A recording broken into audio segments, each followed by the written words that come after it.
এক ধরনের দ্বিচারিতার একটা সংস্কৃতি রাজনৈতিক ছিল, কিন্তু আমরা ক্রাউড ফান্ডিং পলিসিতে আমরা গিয়েছি এবং সেখানে আমরা একটা বিষয় নিয়ে আলোচনা চলছে বর্তমানে। আমরা আমাদের জায়গা থেকে প্রস্তাব দিয়েছি, যারা হচ্ছে একদম ফুল টাইম পলিটিক্স করছে, আপনার একটা পদ হোল্ড করে খুব স্বাভাবিকভাবেই অন্য কোনো পেশাতে ওই সময়টায় সময় দেওয়া এটা ডিফিকাল্ট। সেজন্য আমরা প্রস্তাব দিয়েছি যে যাতে করে এটাকে বেতনভুক্ত করা হয়, যেন ওই পার্টিকুলার সময়ে যিনি যে সময়টা উনি ওই পদে থাকবেন যাতে করে অন্য কিছুতে যুক্ত হতে না হয়। ওকে, তো ফুল টাইম যারা পলিটিক্স করবেন তারা আসলে বেতনভুক্ত হবেন। এটি আমরা কমিউনিস্ট পার্টিতে এর আগে দেখেছি, আমরা কমিউনিস্ট পার্টিতে এর আগে দেখেছি যে তারা ফুল টাইমার হলে তারা এরকম বেতন পাবেন। তো সেই ফুল টাইম আমরা প্রস্তাব যারা শুধু নেতৃত্ব দিবেন তারাই পাবেন নাকি যারা কর্মী তারাও পাবেন? এটা কিভাবে ঠিক করেন? আপনারা প্রস্তাবটা কি দিয়েছেন? না, আমরা প্রস্তাবটা দিয়েছি যে আমাদের তো এটা শুধু এক লেয়ারের নেতা কর্মী থাকবে না, শুধু একটা পরিবারের নেতা কর্মী বা একটা শুধুমাত্র ওই যে পিক এন্ড চুজ, যে আমাদের দেশে যেটা হইতো যে নেতার পছন্দের যারা থাকবে তারাই হচ্ছে পদে যাবে, এটার কোনো সুযোগ নাই। যোগ্যতার ভিত্তিতে কাউন্সিল হবে, কাউন্সিলের মধ্য দিয়ে আমাদের হচ্ছে একটা এক্সিকিউটিভ বডি থাকবে, একটা পলিটিক্যাল কাউন্সিল থাকবে এবং হচ্ছে পলিটিক্যাল এক্সিকিউটিভ বডিটা হচ্ছে প্রেসিডেন্ট এবং সেক্রেটারি নিজের মতো করে কর্মসূচি বাস্তবায়নের জন্য। তাহলে আমরা দেখলাম যে সভাপতি, সাধারণ সম্পাদক বা কেন্দ্রীয় কমিটিতে বা যতখানি আপনারা ঠিক মনে করেন ততজন লোক আসলে এখান থেকে আপনারা বেতন নেবেন, ক্রাউড ফান্ডিং এর মাধ্যমে হোক বা দলের অন্যান্য আয় থেকে হোক, এটা স্বচ্ছভাবে এটা হবে। এটা আমরা প্রপোজ করেছি এবং এটা আমরা দেখেন আমরা শুরু থেকে একদম এই দল গঠনের শুরু থেকে বা তারও আগে থেকে শুরু থেকেই শুধুমাত্র আমাদের দলের মধ্য থেকে না, আপনি যে আমরা সবাই চেয়েছি। মাঝে মাঝে আপনি কিছুদিন আগে একটা জিনিস বলছিলেন যে আমাদের অর্থনৈতিক স্বচ্ছতা নিয়ে যেভাবে প্রশ্ন করা হয় অন্যদেরকে করা হয় না, আমাদেরকে নিয়ে প্রশ্ন করা হবে, এটা খুব স্বাভাবিক। কারণ আমরা কিন্তু সেটা ঠিক আছে আমরা এখন সেই জায়গা থেকে হচ্ছে আমরা এটি নিশ্চিত করতে চাচ্ছি। ওকে, থ্যাংক ইউ। তাহলে ব্যাপারটা দাঁড়াইলে হচ্ছে যে আপনারা সেটা ঠিক করবেন, প্রপোজ করেছেন, অনেক ধন্যবাদ। একটা নতুন বিষয় নিশ্চয়ই এখন, কারণ কয়েকদিন আগে আমি আরেকটি বড় দলের বিএনপির ভারপ্রাপ্ত প্রধান বা বিএনপির চেয়ারপারসনরা দল থেকে বেতন নেন কিনা সেই প্রশ্নেরও করেছিলাম। বিএনপি নেতৃবৃন্দ একরকম জবাব দিয়েছেন যে তাদের আসলে অন্য আয়ের উৎস রয়েছে, বেতনের কথা তারা বলে না। আমি কমিউনিস্ট পার্টি ছাড়া আর কারোর কথা শুনি নাই। আমার এখনকার প্রশ্ন হচ্ছে যে পার্টি সদস্যরা তো এখন বেতন নিচ্ছেন না, এখন চলছেন কিভাবে? ধরেন আপনাদের আহ্বায়ক জনাব নাহিদ ইসলাম কি করে এখন দিন গুজরান করছেন? ওকে ফাইন, আমাদের পার্টি সদস্য সবাই, মানে বিষয়টা এমন না যে এখানে বেকার, সবাই বেকার, বিষয়টা এমন না। আমার নিজস্ব কর্মসংস্থান রয়েছে, আমাদের পার্টির হচ্ছে অলমোস্ট সবারই কর্মসংস্থান যাদের নেই সেই জায়গা থেকে আমরা হচ্ছে পার্টিতে আমরা ব্যক্তিগত জায়গা থেকে আমরা ডোনেট করি। যেমন আমাদের পার্টির সদস্যদের ইনিশিয়াল 5,000 টাকা করে হচ্ছে আমরা সদস্য ফর্মের ইয়া ছিল, মানে পার্টিতে যারা মেম্বার ছিল, তারপরে মান্থলি বেসিসে হচ্ছে আমরা সেখানে ডোনেট করি। সেটা তো দলের জন্য, দলের যারা মানে ছিল এটা তো দলের জন্য আপনারা ডোনেট করতেছেন, দলের নেতার জন্য কিন্তু দলের নেতার জন্য আমরা ডোনেট করছি না। সেই জায়গা থেকে যেমন আমার জায়গাটা, মানে আমার জায়গাটা হচ্ছে যেমন আমার অর্থনৈতিক বিষয় নিয়ে ঠিক আছে, আমি আপনার কথা জানতে চাইছি না, কারণ আপনার কথা আপনি বহুবার আপনি প্রশ্নের সম্মুখীন হয়েছেন, আপনার কোচিং সেন্টারের কথা শুনেছি, আপনার অনেক কিছু শুনেছি যে পার্টিতে আপনি ছাড়াও আরো অনেক নেতা নেত্রী রয়েছেন, দলের আহ্বায়কের কথা আমার অসংখ্য কলিগস রয়েছে। দেখেন আমাদের অসংখ্য কলিগস রয়েছে যারা নিজ নিজ জায়গায় প্রতিষ্ঠিত। আপনি তাসনিম জানাকে দেখবেন, তারপরে হচ্ছে তারিফুল্লাহ ভাই আছে, এতেশাম ভাই আছে, তাসনিম বা জাবিন আপা আছে, ডাক্তার। দেখেন আমি প্রফেশনালি যদি আলাদা করি, এই পার্টিতে হচ্ছে ডাক্তার রয়েছে, আমার আপত্তি নাই, কিন্তু যাদের নাই, যারা চাকরি করেন না, চাকরির জন্য আন্দোলন করতেছিলেন, এখন আইসা মানে জাতির প্রয়োজনে, সময়ের প্রয়োজনে যারা নেতৃত্ব দিচ্ছেন একটি দলকে বা অন্য দায়িত্ব পালন করছেন, তারা কি করছেন সেটি আমি জানতে চাইছি। তাদেরকে দল থেকে সাহায্য করা হচ্ছে কিনা বা টাকা দেওয়া হচ্ছে? একটা জিনিস দেখেন, সাংগঠনিক খরচের দায় দল নেয়। একটা রাজনীতিবিদ সাংগঠনিক যে খরচটা করবে সেটা তো আপনার দল থেকে সেটা ব্যয়ভার বহন করা হয়। আমি কোথাও জায়গায় সফরে গেলাম, কোন একটা মিটিং অ্যারেঞ্জ করলাম, কোন একটা কর্মসূচি বাস্তবায়ন করলাম, এটা আমার দল দিবে। সে বেকার হোক, সে কিছু করুক আর না করে, কিন্তু দল দিচ্ছে। এখন তার ব্যক্তি পরিসরের খরচ সেটা সে কিভাবে সংস্থান করে, সেটা তার বাবা দিচ্ছে নাকি সে নিজে করছে বা তার পারিবারিক সেই ধরনের সংস্থান রয়েছে কিনা, সেটা ব্যক্তি জানবেন। আমার মনে হয় যে আপনাদের দলের যে আহ্বায়ক আছেন, যে সদস্য সচিব আছেন, তারা কি করে আসলে মানে তারা তো দুইজনই তারা প্রায় চাকরি শুরু করেন নাই, ছাত্র ছিলেন, তেমন ব্যবসার সাথে যুক্ত ছিলেন না আমরা জানি। তারা কি করছেন এটি যদি সামনে আসতো, আমাদের তরুণরা এক ধরনের সেটা নিয়ে সেটা নিয়ে কথা হতে পারে, কিন্তু আমাদের সাংগঠনিক যে খরচ আমাদের, আমি সাংগঠনিক খরচের কথা আমি জানতে চাইছিলাম। আমি জানতে চাইছি যে রাজনীতি করার ক্ষেত্রে নতুন রাজনৈতিক দলের নেতৃবৃন্দ আসলে কিভাবে কার বাসার বাজার কিভাবে হয়, কার বাসার বাজার কিভাবে হয়, ওনারা তো একদম যে ওনারা সিঙ্গেল সবকিছু ডিল করে বিষয়টা এমন, ওনাদের ফ্যামিলি সদস্য রয়েছে, ওনাদের পরিবারের সদস্য রয়েছে, নিশ্চয়ই সেটা ওনারা ভালো বলতে। আচ্ছা ঠিক আছে, আপনাদের পার্টিতে পূর্ণাঙ্গ কমিটি বলতে আমরা যেটা বুঝি সভাপতি, সাধারণ সম্পাদক, যার কথা বলেছেন সেটি কবে আসবে? আপনারা কি এই জায়গাগুলি ফাঁকা রাখছেন উপদেষ্টা মাহফুজ এবং উপদেষ্টা আসিফ ফিরে যেন আসলে সেটি হয় সেটির জন্য, না এখনো কেন আহ্বায়ক? না, আপনি উপদেষ্টা মাহফুজ, উপদেষ্টা হচ্ছে আসিফ, ওনারা যে আমাদের পার্টিতে আসবে বা আদৌ রাজনীতি করবে কি করবে না সেই সিদ্ধান্ত ওনাদের। এমনও তো হতে পারে ওনারা অন্য রাজনৈতিক দলে যেতে পারেন, এটা ওনাদের সিদ্ধান্ত যে ওনাদের মতো করে আসলে এটা হবে। আমরা কি কোনো কাজ, এটা এক ধরনের রং পারসেপশন, এটা সম্পূর্ণ রং পারসেপশন। মানে এবং আমি আপনাকে ওনারা তো আপনাদেরই মানে ভাই, বন্ধু, সহযোদ্ধা, সহনাগরিক। ওনারা কি আমি জিজ্ঞেস করতে চাই, ওনারা কি এনসিপির প্রতিনিধিত্ব করছে সরকারে? আমার কাছে এনসিপির তো তখন জন্ম হয় নাই যখন তারা সরকারে গেছিলেন। হ্যাঁ, আমার কাছে মনে হয় ওনাদের আমার কাছে মনে হয় ওনারা আর আপনারা একই লোক। কেমনে মনে হয়? কারণ সকল কথায় সকল আচরণে আপনারা সরকারকে ডিফেন্ড করেন, সরকারের যতটুকু অংশ দুই উপদেষ্টা, ছাত্র উপদেষ্টা আপনাদের আছেন তাদেরকে ডিফেন্ড করেন, তারা আপনাদেরকে ডিফেন্ড করেন। আমরা কেমনে সরকারকে, না আমরা আপনারা সরকারের যতটুকু, হ্যাঁ আপনারা সরকারের সমালোচনা করেন না, যতটুকু আপনারা দেখেন, হ্যাঁ সরকার যতটুকু হচ্ছে উপদেষ্টা দুজনকে বাদ দিয়ে আপনারা সমালোচনা করেন সরকারকে। না, উপদেষ্টা দুজনকে বাদ দিয়ে কিভাবে? তারা ছাত্র, দেখেন বেশিরভাগ ক্ষেত্রে আমার, তারপর হচ্ছে দুইজন উপদেষ্টা বা আমাদের পার্টির আর দুইজন উপদেষ্টার কথা যদি কোনো ক্ষেত্রে মিলে, তো সেক্ষেত্রে খুব স্বাভাবিক না বিষয়টা, কারণ আমরা তো ছাত্র প্রতিনিধি হিসেবে ওনারা সেখানে গিয়েছিলেন। এখন এই মিলে যাওয়ার মানে আমরা দেখেন, আমরা তিনজন ছাত্র উপদেষ্টা পেয়েছিলাম, তিনজন ছাত্র উপদেষ্টা পেয়েছিলাম, একজন ছাত্র উপদেষ্টা এসে দলের আহ্বায়ক হয়েছেন, দুই ছাত্র উপদেষ্টা আলাদা রয়েছেন। এই দুই ছাত্র উপদেষ্টা যখন কোন সরকারি কাজে সম্পৃক্ত হন, রাষ্ট্রীয় কোনো যখন সিদ্ধান্ত নেন, আমরা দেখা যায় এনসিপি একই সূত্রে কথা বলে। যেমন ধরা যাক দক্ষিণ ঢাকা নিয়ে মেয়র কে হবেন, ইশাক হবেন নাকি অন্য কেউ হবেন, সেটা উপদেষ্টা আসিফ এবং এনসিপির কথা পুরোপুরি মিলে যায়। স্পেসিফিক যদি আরো উদাহরণ চান তাহলে আমি এরকম বলতে পারি যে কোনো একটা জায়গায় গিয়ে দেখেন উপদেষ্টা আসিফ যদি একটা সঠিক পজিশন নেন, একটা রাইট পজিশন নেয় কোন একটা বিষয়, যে কোন উপদেষ্টা, তো সেক্ষেত্রে এই পজিশনটাকে যদি আমরা এটাকে আবার কিন্তু বিষয়টা হচ্ছে কোন রং পজিশন যদি নেয়, সেটাকে ব্লাইন্ডলি যদি কখনো এটাকে এন্ডোর্স করতাম, তাহলে সেই বিষয়টা হচ্ছে আপনি বলতে পারতেন যে আমরা হচ্ছে ওনারা আমাদের প্রতিনিধিত্ব করছে। এই পর্যন্ত রাইট পজিশন, এই পর্যন্ত দুইজন উপদেষ্টা যে কোনো সবগুলি রাইট পজিশন নিয়েছেন। না, যে সবগুলো রাইট পজিশন নিয়েছে, মানে আপনি স্পেসিফিক বলেন। না, আমি স্পেসিফিক বলবো না, এবার আপনি স্পেসিফিক বলেন আব্দুল্লাহ, আপনি এবার স্পেসিফিক বলেন। সবগুলো তো রাইট, এবার আপনি বলেন যে সবগুলো রাইট নেয়, এবার আপনারা বলেন যে সবগুলো রাইট নেয় নাই তো। এইবার আপনারা বলেন যে এই উপদেষ্টাদের মধ্যে কোন কাজের আপনারা সমালোচনা করেছেন, এই দুই উপদেষ্টা? দেখেন এই দুই উপদেষ্টা, দেখেন আমরা শুরু থেকে বলছি, দেখেন এই দুই উপদেষ্টার কাজকে একটা আমার হচ্ছে আমাদের যে মাহফুজ আব্দুল্লাহর কাজ হচ্ছে আমাদের এই যে মিডিয়া, তারপর হচ্ছে তথ্য প্রযুক্তি মন্ত্রণালয় উনি দেখেন। আমরা কিন্তু বারবার বলে আসছি, যেমন মিডিয়া নিয়ে আমরা বারবার করে বলে আসছি যে দুইজন আমাদের ছিলেন, একজন নাহিদ ছিলেন এবং মাহফুজ আব্দুল্লাহ ছিলেন, উনারা কিন্তু ফেল করছে, মাহফুজ আলম ছিলেন, উনারা ফেল করছে। কারণ এই যে মিডিয়া যেভাবে সন্ত্রাস ম্যানুফ্যাকচার করেছে বা বৈধতা উৎপাদন করেছে, সেটির জন্য প্রয়োজনীয় ব্যবস্থা নেওয়ার দায়িত্ব ছিল, সেটা নিতে পারে নাই। এই কথাগুলো কিন্তু আমরা সবসময় বলে আসছি। এই ব্যাপারে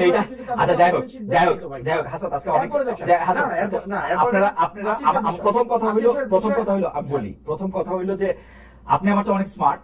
আপনি যদি এখন শাক দিয়ে মাছ রাখতে চান তাহলে আমি এটা আমি বলতেছি যে আপনি মাহফুজের বা আসিফের কোন কাজের আপনি সমালোচনা করছেন? আপনি বলতেছেন যে যথেষ্ট পরিমাণে যে যারা হাসিনার আমলে সম্মতি উৎপাদন করছে তাদের বিরুদ্ধে যে ব্যবস্থা নেওয়া হয় নাই, সেইটা হলো মাহফুজের ব্যর্থতা বা আসিফের ব্যর্থতা। না দেখেন আপনি, না অবশ্যই ব্যর্থতা। কেন? মানে এখনো পর্যন্ত ওটা তো ওনার কাজ, এটার জন্য আবার আসিফকে দায়ী করা যাচ্ছে না।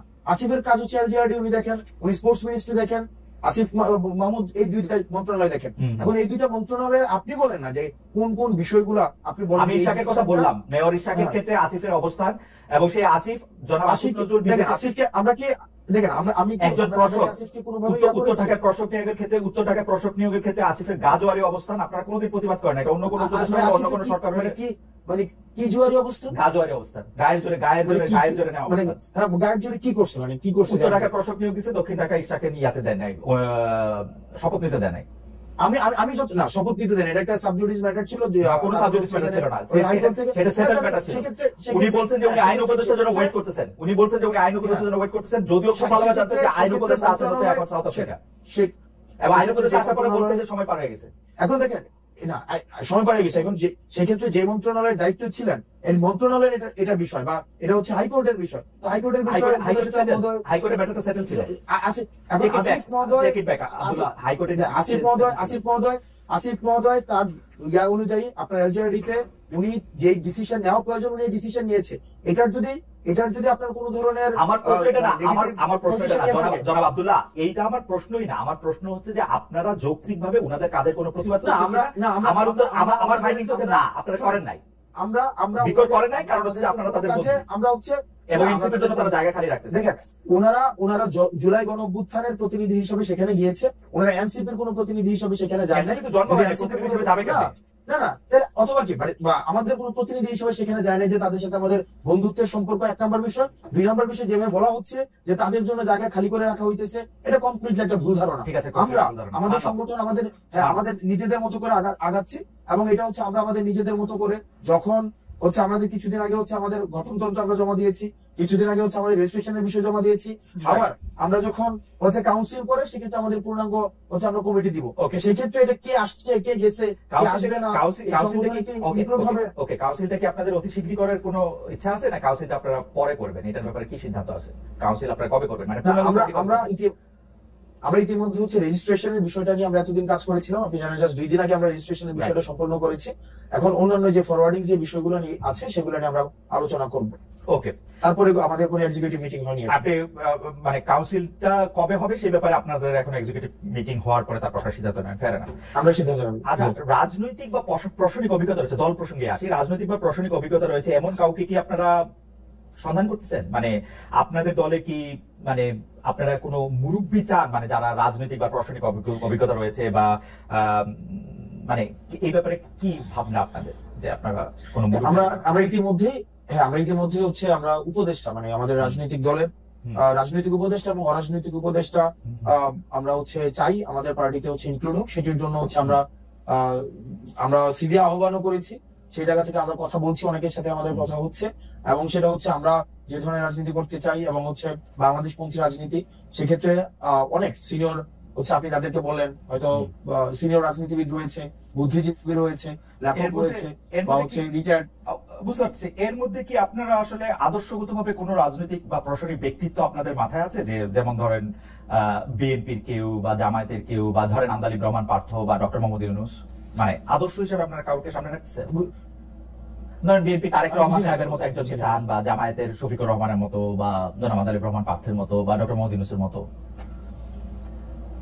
ওকে, সেক্ষেত্রে আমরা হচ্ছে যারা আমাদের সাথে মানে আমরা যেই এখানে তো হচ্ছে ডক্টর মোহাম্মদ ইউনূস, তারপরে হচ্ছে ডক্টর মোহাম্মদ ইউনূস তো হচ্ছে অন্তর্বর্তীকালীন সরকারের প্রধান, এক্ষেত্রে একটা হচ্ছে তার মতো মানে আন্তর্জাতিকভাবে পরিচিত ওয়েস্টার্ন এডুকেটেড আমাদের অ্যাডভাইজরদের আমরা হচ্ছে যাদেরকে আমরা অ্যাডভাইজর নিতে চাই, আমরা একটা স্ট্যান্ডার্ড আমরা বলেছি যে হয়তো রিটায়ার্ড কোন অফিসার হইতে পারে, বুদ্ধিজীবী হইতে পারে, লেখক হইতে পারে, রাজনৈতিক অভিজ্ঞতা সম্পন্ন মানুষ হইতে পারে। এখন এটাকে ইন্ডিভিজুয়াল আমরা কোনো ক্যারেক্টারাইজেশন করতে যাচ্ছি না, একদম যে এমসিকিউ কোশ্চেনের মতো যে ডক্টর মোহাম্মদ শফিকের মতো হইতে হবে, অথবা হচ্ছে আমি একটু মানে একটু বোঝার জন্য আমি একটু বলতে চেষ্টা করতেছি, আপনারা এই যে রাজনৈতিক বা মানে আপনারা যে উপদেষ্টা চাইতেছেন তাদের কি আসলে আপনাদের মনের মধ্যে তো নিশ্চয়ই একটা ক্রাইটেরিয়ন আছে যে আপনারা কিভাবে কিরকম একজন মানুষ চান? তিনি কি একজন রিটায়ার্ড আমলা, তিনি কি একজন রিটায়ার্ড সামরিক অফিসার, তিনি কি একজন বিদেশে থাকেন কিন্তু রাজনীতিতে বড় ভূমিকা রাখেন, কলাম লেখেন, এরকম একজন ওয়েস্টার্ন এডুকেটেড আন্তর্জাতিক বিশ্বের ডার্লিং ডক্টর মোহাম্মদ ইউনূসের মতো ওরকম কেউ কাকে চায়, কাকে চিন্তা করতেছেন আপনারা? আমি নাম আমরা সব ধরনের, আপনি যতগুলো হচ্ছে ক্রাইটেরিয়া বললেন, সব ধরনের মানুষগুলোকে আমরা উপদেষ্টা হিসেবে চাই। উপদেশ হিসেবে চান তাদের সব ধরনের দলের একটা রাজনৈতিক দলে একটা রাজনৈতিক দলের লোকদের যে বিভিন্ন ধরনের রাজনৈতিক দলের অনেক কাজ থাকে, পলিসি মেকিং এর কাজ থাকে, পলিসি এক্সিকিউশনের কাজ থাকে, এখানে একটা রাজনৈতিক দলের অনেক ধরনের কাজ আছে।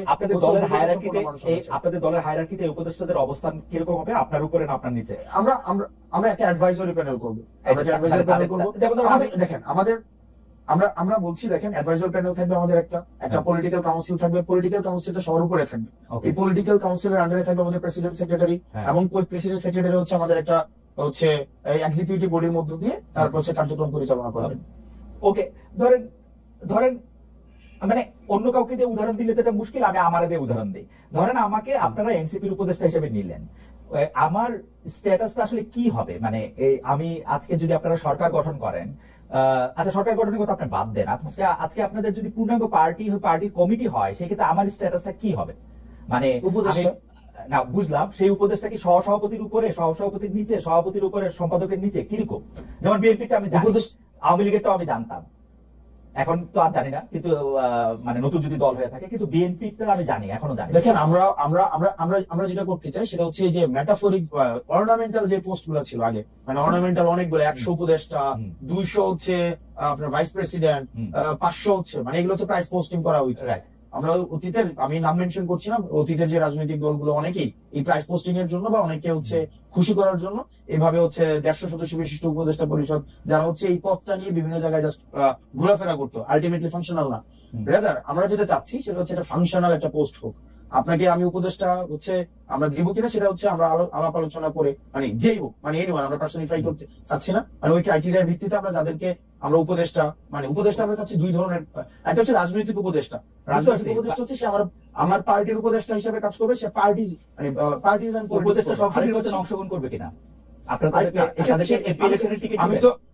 আমি তো সেটাই বললাম যে একটা হচ্ছে পার্টিজান হচ্ছে উপদেষ্টা, যে আমার পার্টির উপদেষ্টা হিসেবে কাজ করবে এনসিপি, আর হচ্ছে অরাজনৈতিক, সে হয়তো এনসিপি রাজনীতি করবে না, কিন্তু বা এনসিপির হয়তো একদম সদস্য হিসেবে, যেটা সদস্য ফর্ম কিনে এনসিপির সদস্য, মানে উপদেষ্টাদের এনসিপির সদস্য হইতে হবে। মনে করেন জামাতের প্রধান, তিনি এনসিপির উপদেষ্টা হইতে হবে। আমরা দুই ধরনের উপদেষ্টা, আমি অরাজনৈতিক উপদেষ্টা, আমরা দুই ধরনের, একটা হচ্ছে রাজনৈতিক উপদেষ্টা, একটা অরাজনৈতিক উপদেষ্টা। অন্য একটা দলের রাজনৈতিক এখানে এসে উপদেষ্টা হলেন, এটা হবে? আমরা একটা অরাজনৈতিক উপদেষ্টাকে তো নিশ্চয়ই হচ্ছে এই পার্লামেন্টের হচ্ছে ইয়া দিব না, মানে রাজনৈতিক উপদেষ্টা সেক্ষেত্রে হচ্ছে সংসদীয় ইলেকশনের, সেক্ষেত্রে আমরা হচ্ছে আমরা অবশ্যই নমিনেট করতে, আলোচনা সাপেক্ষে নমিনেট। অরাজনৈতিক উপদেষ্টা কি অন্য একটা রাজনৈতিক দল করেও আপনাদের উপদেষ্টা হতে পারবেন কিনা? দেখেন, এই অরাজনৈতিক উপদেষ্টা যারা থাকেন নরমালি, যারা বুদ্ধিজীবী, সাংবাদিক, প্রথিতযশী সাংবাদিক, যাদের হচ্ছে দীর্ঘদিনের রাজনীতি করার একটা অভিজ্ঞতা রয়েছে, সেক্ষেত্রে সে যদি অন্য কোনো রাজনৈতিক দলকে উপদেশ দেয় কোনো বিষয়, সেক্ষেত্রে তার উপদেশ নিতে তো সেক্ষেত্রে এটার কোনো ধরনের মানে কোনো ধরনের সেন্সরশিপ থাকার কথা নয়। ওকে, আবার একটু এনসিপিতে ফিরে আসি, কারণ এই দলটা তো কি বলবো, যখন এই দলটি গঠিত হয়েছে তখনও সবাই, আজকে যারা আপনাদের রাজনৈতিক বিরোধী দল, তাদের মধ্যে থেকে যারা বিএনপি, জামায়াত ইসলামী সহ বড় বড় রাজনৈতিক দলের অনেকেই এনসিপির আত্মপ্রকাশকে স্বাগত জানিয়েছেন, তারা শুভেচ্ছা জানিয়েছেন, আমরাও সকলে স্বাগত এবং শুভেচ্ছা জানিয়েছি, এখনো স্বাগত এবং শুভেচ্ছা জানাই, এবং সেই জন্য একটু দলটাকে একটু বুঝতেও চাই। হাসান, আপনার কাছে কি মনে হয় যে এনসিপি অনেকগুলো দল? কারণ মানে নাহিদ, আক্তার, হাসনান, সার্জিস, পাটোয়ারি বা তাসনিম জারা, সামান্থা বা তাসনুবার এনসিপি, এরা সব আলাদা আলাদা এনসিপি, আপনার কাছে এরকম মনে হয়? আপনি স্পেসিফিক উদাহরণ খুব ভালোবাসেন, আমি চাইলে আপনাকে অসংখ্য স্পেসিফিক উদাহরণ দিতে পারি।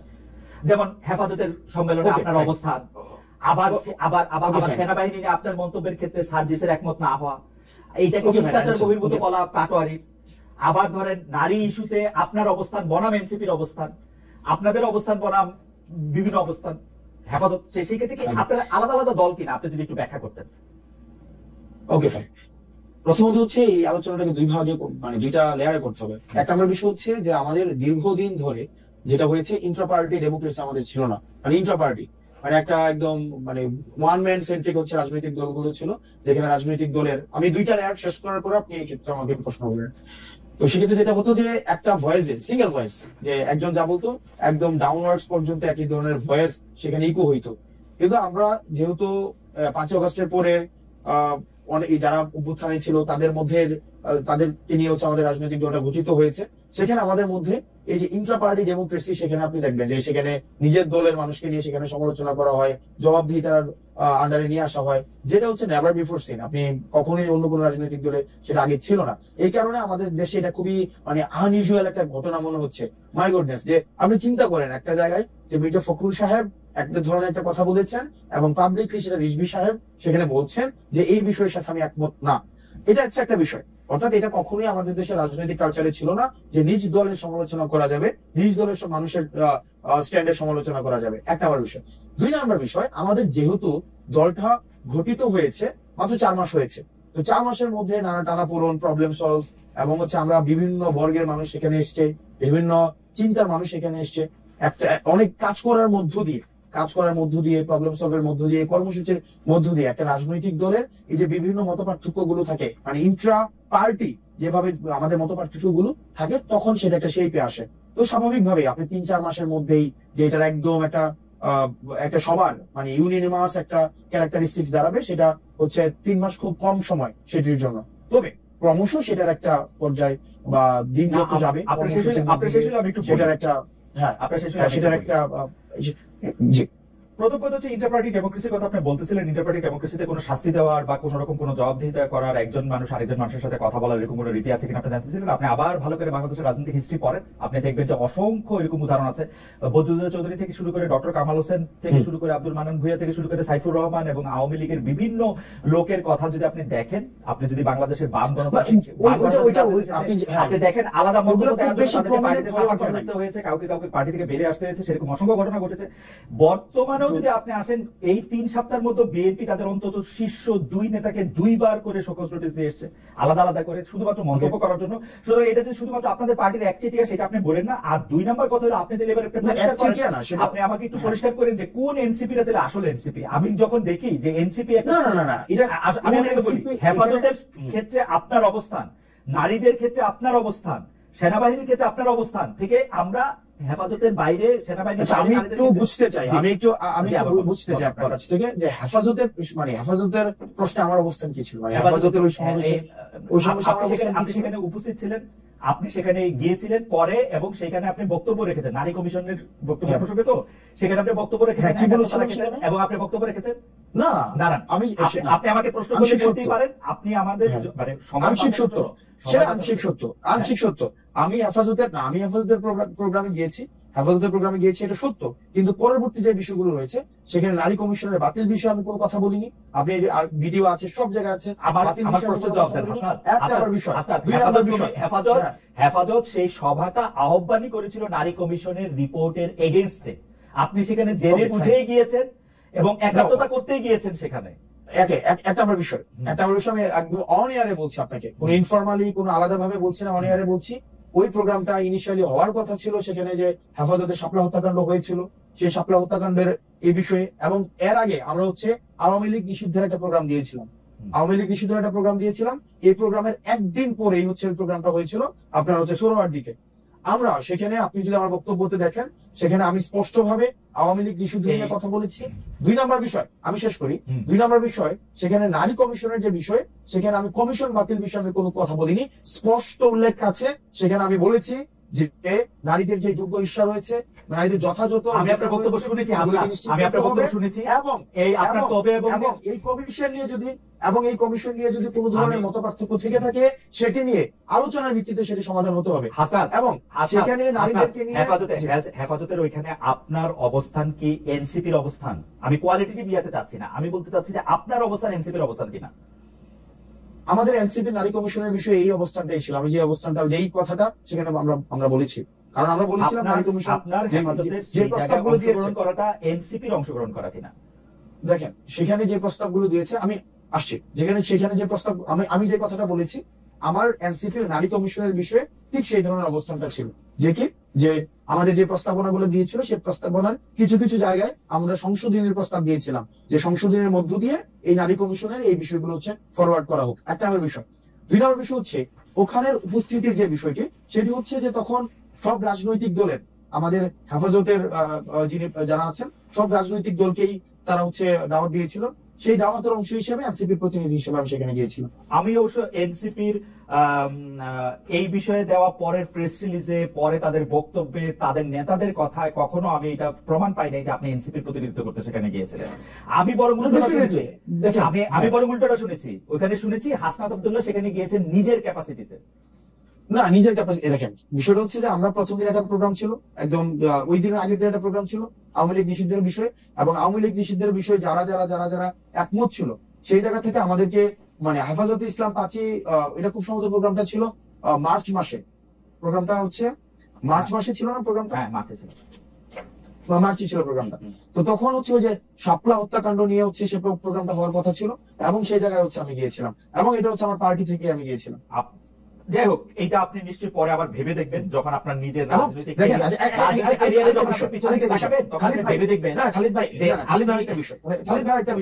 আমরা কিন্তু একটা বিষয় যে সেখানে বলা হচ্ছে যে আমার উপস্থিতিতে সেখানে হচ্ছে নারীদেরকে নিয়ে নেতিবাচক কথা বলা হয়েছে, সেখানে হচ্ছে বাজে মন্তব্য করা হয়েছে, সেটা একদমই না। আমি যখন এখানে বক্তব্য দিয়ে আমি চলে আসি, আমি যাই সেখানে বক্তব্য দিই আওয়ামী লীগ নিষিদ্ধ এবং নারী কমিশনের যেই প্রস্তাবগুলো রয়েছে, যে প্রস্তাবগুলো আমার এনসিপি সেখানে সংশোধনের প্রস্তাব দিয়েছে, সেটা যদি বিবেচনা করার সুযোগ থাকে আমি সেখানে এটা বলেছি, দেন চলে আসছি। এর পরবর্তীতে আমার অনুপস্থিতিতে হয়তো আমার অনুপস্থিতিতে সেখানে নেতিবাচক কথা বলা হয়েছে, যেটির আবার আমার পার্টি থেকে সেখানে হচ্ছে সেটি নিন্দা জানানো হয়েছে। ওকে, ফেয়ার এনাফ। আমি সেনাবাহিনীর একটু আপনার দৃষ্টি আকর্ষণ করতে চাই যে আপনি সেনা প্রধানকে নিয়ে বলেছিলেন যে আওয়ামী লীগ পুনর্বাসনে আপনাকে সেনা প্রধানের প্রস্তাব দেওয়া হয়েছে। মার্চে আপনি এরকম একটা পোস্ট করেছিলেন, আওয়ামী লীগকে সেনা প্রধান বা সেনাবাহিনী পুনর্বাসন করতে চায়, সেই রকম একটা বক্তব্য দিয়েছিলেন। এই বক্তব্যে, আপনার বক্তব্যের সাথে আপনাদেরই আরেক নেতা সার্জিস আলম একমত হন নাই, এবং নাসিরুদ্দিন পাটোয়ারী সাহেব সিলেটে এক অনুষ্ঠানে বক্তৃতা আপনার এই বক্তব্যকে শিষ্টাচার বহির্ভূত বলেছিলেন। আপনার একটু মন্তব্য করতে চাই। ওকে, এখানে হচ্ছে সার্জিসের স্ট্যাটাসটা যদি দেখেন, সে আমার বক্তব্যের সাথে একমত না, বিষয়টা এমন না। বিষয়টা হচ্ছে সে বলেছে যে আপনি টোন, সেটিং, মুড, অ্যাটিটিউড, একটা বক্তব্যের মধ্যে এই জিনিসগুলো থাকে, টোন থাকে, ওই বক্তব্যের সেটিং, ওই বক্তব্যের মুড, ওই বক্তব্যের অ্যাটিটিউডটা কেমন হয় ওইটা। সার্জিস যেটা বলেছে সেটা হচ্ছে যে আমি যেটাকে বলেছি যে আমাদেরকে এক ধরনের রুড ভাবে বলা হয়েছে, সার্জিস সেটাকে টোন ডাউন করেছে। সার্জিস যেটা বলেছে যে আমার কাছে যেটা রুড মনে হয়েছে ওর কাছে সেটা হয়তো রুড মনে হয়নি। আর নাসির ভাই যেটা হচ্ছে সিলেটের বক্তব্য ইফতার পার্টিতে যেটা বলেছেন যে এই ধরনের বিষয় মানে আমাদের কখনোই দেখা যায়নি যে এই ধরনের বিষয় পাবলিক স্ফেয়ারে কখনো নিয়ে আসা হয়েছে, এই পাবলিক স্ফেয়ারে নিয়ে আসাটা উনি বলেছেন শিষ্টাচার বহির্ভূত। আপনার সাথে কি সে সময় উপদেষ্টা আসিফ যুক্তি করে ওই প্রায় একই সময় যে উনি এই কথাটা বলেছিলেন যে সেনাপ্রধান বুকে পাথর বেঁধে ডক্টর ইউনূসকে মেনে নিয়েছিলেন, সেটা কি আপনার সাথে যুক্তি বুদ্ধি করে তারপর মানে আপনারা দুজন একই জায়গায় ছিলেন আর কি? না, আমরা দুজন তো একই জায়গায় কেন ফেলি, একই জায়গায় মানে একই বক্তব্য, same page. I understand, same page, yes, হ্যাঁ সেম পেজে আমরা যুক্তি করে সেখানে ছিলাম, বিষয়টা এমন না। আমি যখন প্রকাশ করি পরবর্তীতে আমি দেখেছি যে আসিফ সেখানে তার অভিজ্ঞতা, যেটা সরকার গঠনের সময় সেনাপ্রধানকে নিয়ে যে তার অভিজ্ঞতা সেটাকে প্রকাশ করেছে। জনাব নাহিদও কি একই রকম বক্তব্য পোষণ করেন? এনসিপি আসিফ সাহেবের বক্তব্য ওন করে কিনা? এনসিপি আসিফ সাহেব তো হচ্ছে সরকার গঠন প্রক্রিয়ার সাথে সরাসরি যুক্ত, রাইট? সরকার গঠনের প্রক্রিয়ার সাথে জনাব নাহিদও সরাসরি যুক্ত ছিলেন। এই ক্ষেত্রে এনসিপির অবস্থান সত্যি সেনাপ্রধান ডক্টর মোহাম্মদ ইউনূসকে বুকে পাথর বেঁধে আসতে বলছিলেন, এবং এসে আসিফ বলেছে, ওই জায়গাতে আসিফ বলেছে, এবং সেক্ষেত্রে আসিফ এই বিষয়টাকে আরো মানে আপনি আসিফ থেকে সেই বিষয় হচ্ছে ক্লিয়ার হতে পারেন। ওকে, আপনাদের আচ্ছা দেখেন খালিদ ভাই এই আরেকটা প্রশ্ন যাওয়ার আগে দেখেন, এই চেঞ্জটা যেটা হয়েছে, এই ট্রান্সফরমেশনটা যেটা হয়েছে সেটা কিন্তু একদম মানে যে প্রত্যেকটা এখানে ইন্ডিভিজুয়ালের প্রত্যেক ডিফারেন্ট অভিজ্ঞতা রয়েছে। আমরা এখানে এনসিপি করার পূর্বে প্রত্যেকটা মানুষের এই অভ্যুত্থানে ডিফারেন্ট হচ্ছে অভিজ্ঞতাগুলো রয়েছে, সেই অভিজ্ঞতার হচ্ছে ফিউশন হয়েছে এনসিপিতে। সবার একই ধরনের অভিজ্ঞতা থাকবে, সবাই একই লেন্সে হচ্ছে অভ্যুত্থানকে দেখেছে, অভ্যুত্থানে যে ইভেন্টসগুলো ছিল এরকম এমন না। আসিফের অভিজ্ঞতার সাথে ওই মিটিং আমি ছিলাম না। সরকার গঠনের 8ই অগস্টে মিটিংটা মানে 7ই অগস্ট হয়েছে, 7ই অগস্টের ওই মিটিং আবার আমি ছিলাম না। যে মিটিং আবার আমি ছিলাম সেই মিটিং আবার হয়তো নাই ছিল না। তো সেক্ষেত্রে পার্টি গঠনের সবাই তো সব জায়গায় সব মিটিং এ থাকবে, কিন্তু এটা অনেক বড় ব্যাপার। আপনি কি উপলব্ধি করতেছেন এটা অনেক বড় ব্যাপার? হ্যাঁ, অফকোর্স বড় ব্যাপার, অফকোর্স। এবং এটা কখনো শেয়ার করা হয় নাই, কখনো ক্রস চেক করা হয় না, ব্যাপারটা এরকম না। অভ্যুত্থানকালীন এক্সপেরিয়েন্স গুলো আমরা ইন্ডিভিজুয়াল অনুযায়ী অনেকের কিছু কিছু অন্তত মানে মেজর এক্সপিরিয়েন্স হচ্ছে সেম, কিন্তু প্রত্যেকের আবার কিছু কিছু এক্সপিরিয়েন্স রয়েছে যেটা আবার অন্যজনের এক্সপিরিয়েন্সটা ওই অভ্যুত্থানে হয়নি। সেক্ষেত্রে শতভাগ আমার এক্সপিরিয়েন্সটাই যে নাহিদের হবে, নাহিদের এক্সপিরিয়েন্স আমার হবে, এই বিষয়টি হচ্ছে যে আমার কাছে মনে হয় যে এই বিষয়টি সব ক্ষেত্রে সঠিক নয়। আমি আসলে এটা নিয়ে আর কথা বাড়াতে চাই না, দর্শকরা শুনবে, বিচার করবে আপনাদের অবস্থা। দর্শকদের শুনবে। আমার আরো অনেকগুলি প্রসঙ্গ রয়েছে। তার আগে আমি দর্শকদের কাছে জানতে চেয়েছিলাম যে দুদকের দুর্নীতি নিয়ে এনসিপি নেতা হাসনাত আব্দুল্লাহর ফেসবুক পোস্টকে মানহানিকর বলছে দুর্নীতি দমন কমিশন। এইটাকে মানহানিকর মনে করেন কিনা? শতকরা 19% দর্শক মনে করছেন এটা মানহানিকর, শতকরা 81% মনে করছে যে এটা মানহানিকর নয়।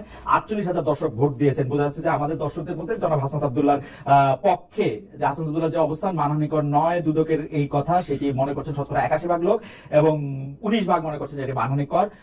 48,000 দর্শক এখানে ভোট দিয়েছেন। আচ্ছা, আমি অনেকগুলি প্রসঙ্গ রয়েছে, তো সেজন্য আমি দর্শকরাও অনেকে যুক্ত আছেন, অনেক ধরনের প্রশ্ন করতেছেন। আমি একটা প্রশ্নকে একটু প্যারাফ্রেজ করি। আমরা দেখেছি যে সম্প্রতি দলের সদস্য সচিব জনাব আক্তারের উপর একটা ককটেল বিস্ফোরণের অভিযোগ আপনারা করেছেন এবং ককটেল বিস্ফোরণ হয়েছে, এবং সেটা প্রতিবাদে জেলা উপজেলা পর্যায়ে সর্বত্র বিক্ষোভ হয়েছে। আমি কয়েকদিন ধরে এনসিপির যে ওয়েব পেজ আছে, যে ফেসবুক পেজ আছে, সেগুলিতে দেখতেছিলাম এগুলি খবরে এবং ছবিতে অনেক ভরা, কিন্তু আমরা নারী সহিংসতার বিরুদ্ধে একটা সমাবেশও হয়েছে কিনা সেরকম আমরা দেখি নাই। জনাব হাসনাত অংশ নিয়েছেন কিনা সেটাও আমরা দেখি নাই। ইন্টারেস্টিং ব্যাপার হচ্ছে যে নারী সহিংসতার ক্ষেত্রে কিন্তু আপনাদের নারীরাও অনেক ক্ষেত্রে অনেকভাবে আক্রান্ত হয়েছেন। এবং আমি একটা আপনাকে বলি, আমি একটা পরিসংখ্যানও দেখতেছিলাম যে এই খালিদ ভাই, এটা ভুল যে নারী সহিংসতার বিরুদ্ধে এনসিপি অবস্থান নেয়নি, প্রোগ্রাম করিনি। এই জায়গাটি ভুল। আর নারী সহিংসতার বিরুদ্ধে আমাদের এনসিপির প্রোগ্রাম ছিল, এবং আমি দেখতে মনে করতে পারছি না আমাদের যখন আমি অংশ নিয়েছি। সেখানে হচ্ছে ধর্ষণ বিরোধী যে প্রোগ্রাম হয়েছে, তারপরে হচ্ছে এটা হচ্ছে 2 মাস আগে খুব সম্ভবত এই প্রোগ্রাম গুলো হয়েছে, এবং সেখানে অবশ্যই এনসিপি ছিল। এবং আপনি হয়তো আপনাদের দলের ভিতরে যে নারীদের প্রতি সহিংসতা হয়েছে তার প্রেক্ষিতে আপনারা কোনো প্রোগ্রাম নিয়েছেন? আপনি আমাদের দলের বিরুদ্ধে, মানে দলের ভিতরে নারীদের বিরুদ্ধে বিভিন্ন সহিংসতা হয়েছে, আমি কিন্তু একদম স্পেসিফিকলি বলতে পারি যে ধরেন স্পেসিফিক ঘটনাটা ধরেন নুসরাত তাবাসসুম, বা মানে রুমিন ফারানা, সৈয়দ আলী জয়না হাসান, তাসনিম জারা, উমারোমা ফাতেমা, তাজনুবা জাবিন, অর্পিতা শেমা দেব, তাদের সবার বিরুদ্ধেই কিন্তু নানা ধরনের সহিংসতা, বা আমরা যেটাকে বলি হচ্ছে যে binge campaign, media trial, binge campaign হয়েছে। তো সেই ক্ষেত্রে কি আপনার কোনো অবস্থা? অফকোর্স, কারণ আমরা অবস্থান নিয়েছি সেক্ষেত্রে, অবশ্যই অবস্থান নিয়েছি। এবং যে কোনো আমরা নারী সহিংসতা, এটা তো সিলেক্টিভ কোন ধরনের, মানে যে আমি এই প্রবলেমের সময় দাঁড়াবো, ওই প্রবলেমে দাঁড়াবো তেমন না। নারী সহিংসতার মধ্যে অবশ্যই, সেখানে অবশ্যই নারীদের ক্ষেত্রে তার মানে কি আপনি বলতে যাচ্ছেন যে সেক্ষেত্রে মানে যেমন বিশেষ করে আপনি আমার নামটা উচ্চারণ করেছেন, সেক্ষেত্রে কি মানে নারী সহিংসতাকে আমি প্রমোট করছি কোনোভাবে? মানে নারী সহিংসতা প্রমোট করছি আমি সেটা বলি নাই। আমি বলেছি অন্য ঘটনায় যেরকম প্রতিবাদ করেন, নারীর প্রতি সহিংসতায় কি আপনি সেই একইভাবে প্রতিবাদ করেছেন? ডেফিনেটলি সিলেক্টিভ প্রতিবাদের তো কোনো বিষয় নাই। আপনি সিলেক্টিভ প্রতিবাদ, ওকে, না ব্যাপারটা সিলেক্টিভ প্রতিবাদ কিনা সেটাই বুঝতে চাইছি। কিন্তু আপনি যখন আবার আমাকে করবেন, আপনি তো সেরকম ছেলেই না। আমি যে জায়গার মধ্যে আসতে চাইছি সেটা হচ্ছে যে আপনাদের বহুল আকাঙ্ক্ষিত, আপনি এরকম কোন ছেলেই না, এরকম করে ছেলে নারীর প্রতি এটা খুঁজা দিচ্ছেন আপনি আমাকে,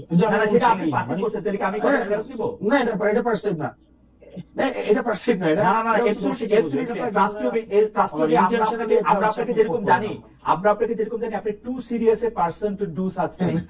আপনি যেটা বলতেছিলেন সেটা আপনি এরকম লোকই না, সেটা বলতে ছেলে বলছি, সেটা বলছি সেরকম লোকই না, সেরকম মানুষই না বলি তাহলে ভালো, ঠিক আছে? সেরকম মানুষই না বা লোক, এটা অনেকে এরকম না, এটা অনেকেই দেখেন। আমাদের একটা বিষয় কি, মানে আমরা বুঝতে পারি, ইভেন আমি এখন বেশি বুঝতে পারি, আমি এখন এই বিষয়গুলো বেশি বুঝতে পারি, কারণ লাস্ট 9 মাসে আমরা যেসব এক্সপিরিয়েন্স এর মধ্যে দিয়ে গিয়েছি, দেখেন আমার বয়স আপনার মেয়ের বয়সের তুলনায় হয়তো 2-4 বছরের বেশি হইতে পারে, এবং আপনার না বয়স তো বছরে বাড়ে না হাসনাত, আপনার বয়স অন্যভাবে অনেক বেশি বাড়ছে। আপনি প্রত্যেকবারই নতুন জিনিস শিখেন। আমি একটা সাধারণ কথা বললাম, সেটাকে আপনি খালিদ ভাই শোনেন, আমি জাস্ট একটু মানে আমি আপনার সাথে কথা বলতে পারছি। দেখেন একটা বিষয়, আমরা লাস্ট 9 মাসে দেখেছি যে আমরা জাতিগত ভাবে আমরা মানে একটা ট্রমাটাইজড, মানে এত পরিমাণ লাস্ট 15-16-20 বছরে আমরা এখনো পর্যন্ত যে একটা যে মানে সার্বজনীন প্রতিবাদের যেই আইডিয়াটা, সেটা তুলে ধরতে পারি নাই। এটা আওয়ামী লীগীকরণ হয়েছে, এটা বিএনপিকরণ হয়েছে, এটাকে আবার এখন এনসিপিকরণ করার চেষ্টা করা হইতেছে যে আমরা সিলেক্টিভ ভাবে হচ্ছে এটা করব। আমরা সার্বজনীন আমাদের হচ্ছে কোন ধরনের ক্যারেক্টারিস্টিক্স দাঁড় করাইতে পারি নাই, জাতিগত ক্যারেক্টারিস্টিক্স দাঁড় করাইতে পারি নাই, ভাষাগত পারি নাই, সভ্যতাগত পারি নাই, সমস্যাগত ক্যারেক্টারিস্টিক্স আমরা হচ্ছে সার্বজনীন করতে পারি নাই। প্রত্যেকটাই হচ্ছে বর্গীয়করণ করা হয়েছে, যেটা আমরা হ্যাঁ সেটা আমরা বুঝতে পারি ভাই। হ্যাঁ ওকে, আপনাদের বহুল আকাঙ্ক্ষিত, আচ্ছা এই জুলাই ঘোষণাপত্র প্রসঙ্গে আমি একটু পরে আসি। একটা খবরে আমরা দেখলাম, পড়লাম যে কুমিল্লার দেবিদ্বারে আপনি সড়কের কার্পেটিং মানে নির্মম মানের সামগ্রী ব্যবহার করা সড়কের কাজ আপনি বন্ধ করে দিয়েছেন। পরিদর্শনে গিয়ে আপনি বিষয়টা দেখেন। আপনি যে কাজ বন্ধ করে দিলেন সেটা কি মানে সেটা আপনি কোন অধিকার থেকে সেটা আপনি করলেন? মানে এটা কি এনসিপি থেকে করলেন, এনসিপি থেকে করলেন? আমি কাজ বন্ধ করে দেই নাই, আমি কাজ বন্ধ করে দেই নাই। সেখানে হচ্ছে যিনি দায়িত্বে ছিলেন যে ইঞ্জিনিয়ার, সেই ইঞ্জিনিয়ার সেই কাজ বন্ধ করেছেন। আমি ভিডিও দেখতেছিলাম যে আপনি কার্পেটিং হাত দিয়ে তুলতেছেন। এই দায়িত্বটা আপনাকে কে দিছে, এনসিপি নাকি আপনি নিজেকে দিছেন? আমি বারবার এটা আমি নিজে নিছি এই দায়িত্ব। এটা নাগরিক দায়িত্ব, এটা নাগরিক দায়িত্ব। এই দায়িত্বটা এনসিপি থেকে না, এটা আমরা না, এই দায়িত্ব এই নাগরিক দায়িত্বটা আমরা নেই নাই বলেই, আমরা এই নাগরিক দায়িত্বটা আমরা নেই নাই বলেই এতদিন পর্যন্ত আমাদের নেতারা আমাদেরকে বুঝাইতে পারছে। এটা হচ্ছে, এবং এটা এখন আপনি আমাকে প্রশ্ন করতে পারেন এর আগে এই ধরনের ঘটনা আমি কখনো করেছি কিনা, রাজনৈতিক দল হওয়ার আগে এর আগে অসংখ্য এরকম নাগরিক বিভিন্ন সম্পৃক্ত ইস্যুতে আমার বিভিন্ন সময় আপনি কি বুঝতে পারতেছেন? আপনি যে নাগরিক দায়িত্বের কথা বলতেছেন, আমরা সকল নাগরিকরা যদি এরকম করে গিয়ে নাগরিক দায়িত্ব, আপনার বাড়ি দেবিদ্বার, আমার পাশের থানা, আমার মুরাদনগর, আমি গিয়ে যদি রাস্তার কার্পেটিং তুলতে থাকি, আপনি এটা কার্পেটিং তুলতে থাকবেন, ইঞ্জিনিয়ারকে ডাক দিয়ে বলবেন এই কাজ এখন বন্ধ করেন, আপনি ঠিকাদারকে বলবেন আপনার বাবা 50 বছর ধরে এর চেয়ে ভালো কাজ করে আসতেছে বা আপনি তার চেয়ে ভালো কাজ না, আমি এটা বলি নাই, আমি বলি না আমি এটা বলি নাই। না, আপনি ভিডিওটা চালু করেন, আমি ভিডিও এখন দেখাবো, তাহলে আপনি আমার বক্তব্যটা এটা আপনি উইথড্র করেন। আমি এটা বলি না আমার বাবা হচ্ছে 50 বছর ধরে ওনার কাছ থেকে বাবা বলছেন না যে আপনি বলছেন না, আমি বলছি ইয়েস, আমি বলছি আপনি 50 বছরের কথা বলেন না আপনার বাবার প্রশ্ন। দেখেন আমি বলি না, হ্যাঁ আমি অবশ্যই বলছি, কিন্তু কি বলছি কেন আপনি আপনার সেন্টেন্সে কি বলছেন? ঠিক আছে, আমি বলছি যে ওনাকে বলছি যে আপনার বয়স আমার থেকে অনেক বেশি। আমি ওনাকে বলছিলাম, স্পষ্ট মনে আছে যে আপনার বয়স আমার থেকে অনেক বেশি, এবং আমার বাপ এই কাজ করে অনেক বছর ধরে, অনেক বছর ধরে কাজ করে, 40-50 বছর ধরে, 40-50 বছর ধরে করে। আমার বাপ 50 বছর ধরে, 50 বছর ধরে। আপনি বলছেন আমার বাপ নাকি ওনার থেকে ভালো কাজ করে। এই কনস্ট্রাকশন রিলেটেড কাজের সাথে আপনি এটা বলছেন, আপনি এটা বলছেন, শুনে যান, আপনি এটা বলছেন যে ওনার কাছ থেকে ভালো কাজ করে। আমি এটা বলি নাই তো, আপনি বলছেন ঠিক আছে, আমি কন্টেন্ট অ্যানালিসিসের কথা বলছি। আপনি বলছেন যে আমার বাবা 50 বছর ধরে ঠিকাদারি কাজের সাথে যুক্ত, আমাকে এগুলি বুঝাইতে আসেন না, এটা কি আপনি বলছেন? যুক্ত, হ্যাঁ এটা আমি বলছি, কারণ এই কনস্ট্রাকশন রিলেটেড কাজগুলো এই সম্পর্কে আমার মানে একটু হইলো আইডিয়া আছে। এখন আপনি যেটা বললেন যে কার্পেট, আপনি প্রশ্নটা ওই জায়গায় করতে পারেন যে কার্পেটটা উঠাই তো, মানে কার্পেট ফুটবে কেন, মানে কার্পেট উঠবে কেন, সেটা ধরে যে কার্পেট উঠাইতে গেছে। মানে বাংলাদেশে একটা সরকার আছে যে জায়গায় ভোক্তারা মানে ভোক্তা অধিকার আইন আছে। আমরা তো চাইতেছিলাম যে সেই সংস্থাগুলি যেগুলি হাসিনা গত 15 বছর ইনস্টিটিউশনগুলি ধ্বংস করছে হাসিনা সরকার, সেগুলি গইরা উঠুক। আপনি বলতেছেন নাগরিক দায়িত্ব, কার্পেটিং তুলে ফেলবেন এবং ইঞ্জিনিয়ারকে বলবেন কাজ বন্ধ করে দিবেন। আমি না এক্স্যাক্টলি আপনি যেটা চাইতেছেন আমি ওইটা চাইছি, আমি ভুলটা ধরাই দিছি যে আপনার যেই অর্গানাইজেশনস গুলো আছে, যেটা দায়িত্ব সেটা প্রপারলি ফাংশন করতেছে। যদি প্রপারলি ফাংশন করতো তাহলে হাত দিয়ে কার্পেট উঠতো না, হাত দিলে কার্পেট উঠতো না। আপনি মনে হয় যে সকল নাগরিকদের তার দায়িত্ব এরকম করে পালন করা উচিত, হাত দিয়ে কার্পেট তুলে নিয়ে আসা উচিত রাস্তায়, যত জায়গায় যত খারাপ কাজ হবে বলে নাগরিক মনে করে? ভাই আপনার হাত দিয়ে আমি বলি হাসান, আমি একজন নাগরিক, আপনি একজন নাগরিক, আপনার বাড়ি দেবিদ্বার, আমার বাড়ি মুরাদনগর, আপনি রাস্তার মধ্যে হাত দিয়ে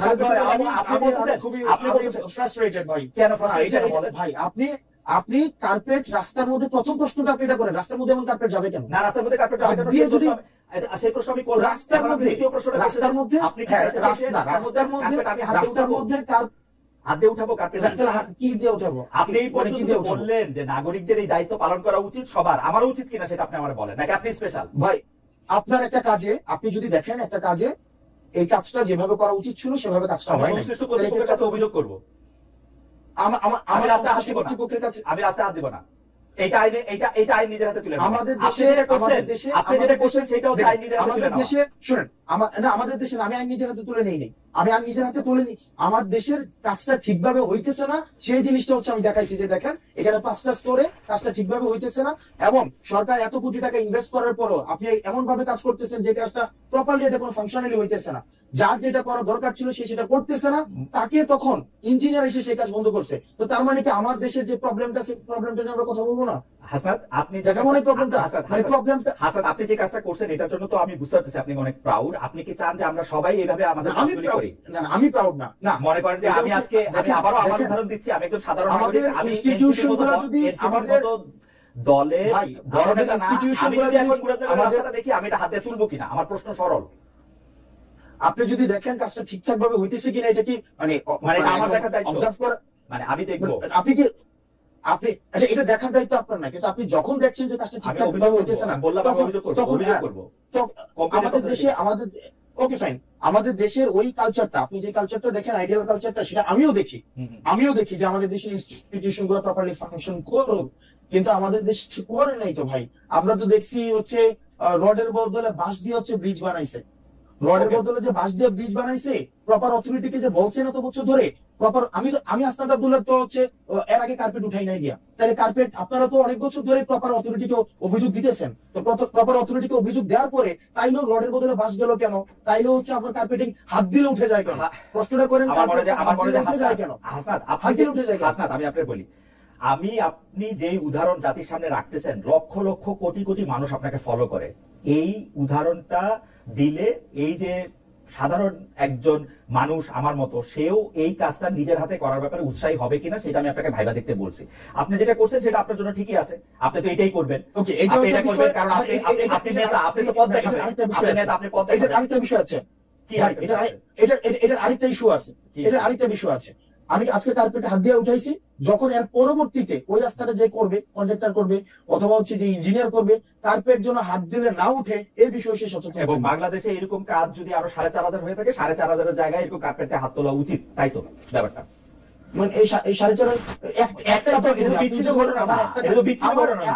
এই মুহূর্তে অনেকগুলি জায়গায় এরকম কার্পেটিং আছে, সেগুলি মানুষ হাত দিয়ে তুলবে কিনা? আমার একটা কার্পেটিং উঠানোতে যদি বাংলাদেশের লক্ষ লক্ষ মানুষ কার্পেট উঠাইতে শুরু করে, আমার একটা কার্পেট উঠানোর এই এক্সাম্পলটা লক্ষ লক্ষ মানুষ যেন কার্পেট উঠাইতে না হয়, সেটার জন্য প্রশাসন প্রয়োজনীয়। আচ্ছা ঠিক আছে, এটা আপনার ব্যাখ্যা। আপনি এই কাজটা কি, মানে এই কাজটা যে খারাপ হয়েছে সেটা কি আপনি এমনি জানেন, না কেউ আপনাকে তদবির করে এটা জানাইছে?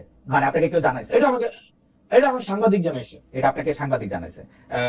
আপনার কাছে কি এটা তদবির হিসেবে আসছে, নাকি আপনি আপনার নির্বাচনী এলাকা, যেখান থেকে আপনি নির্বাচনী করবেন বলে শোনা যায়, বা আপনার নিজের গ্রামের বাড়ি, দানা বাড়ি, দাদা বাড়ি, সেখানে যাচ্ছিলেন তারপর সেটা করছেন? না, এটা হচ্ছে যে আপনার আমাকে এলাকা থেকেও অনেকবার বলা হয়েছে এর আগেই। আমি নর্মালি হচ্ছে খুব কম আমার এলাকায় যাওয়ার সুযোগ হয়।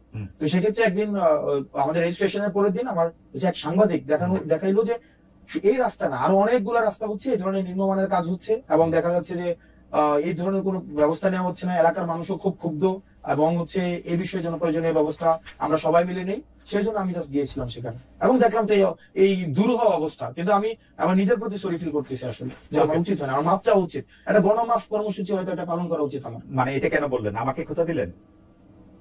না, খোঁচা দেয়নি, আমি গণমাফ কর্মসূচি আমি বুঝি না।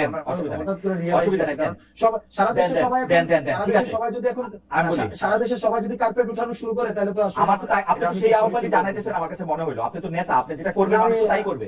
এই যে এখানে আমাকে মানুষ, এখানে আপনার অনুসারীরা আমাকে মেসেজ করতেছেন, রাস্তা কি খালি চোখ দিয়ে বোঝা যায়? হাত দিয়ে উঠাইলে রাস্তা বোঝা যায় রাস্তা খারাপ। This is the way. আপনি this is the way you are, আপনারা পথ দেখাচ্ছেন, এটা হচ্ছে আমার আলোর পথ। আমি পরবর্তী প্রসঙ্গে আসি।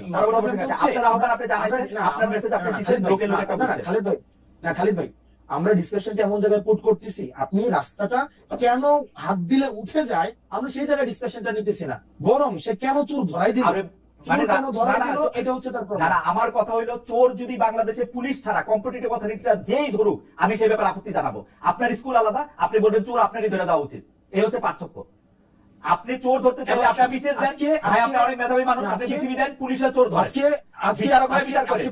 ওকে ফাইন, তাহলে আমরা ডিসকাশনটা আরেক জায়গায় নেই। না, ডিসকাশনটা আমার নেওয়ার দরকার নেই, আমি বললাম তো প্রসঙ্গে নিতে হবে। না ভাই, নিতে হবে, কারণ আমাদের দেশে আপনি যে পুলিশকে আপনি বলতেছেন কমপ্লিটলি ফেল করছে ভাই ইনস্টিটিউশনটা, এটা সিলেক্টিভ। যেমন পুলিশে, এটা তো বাস্তবতা রাজনৈতিক।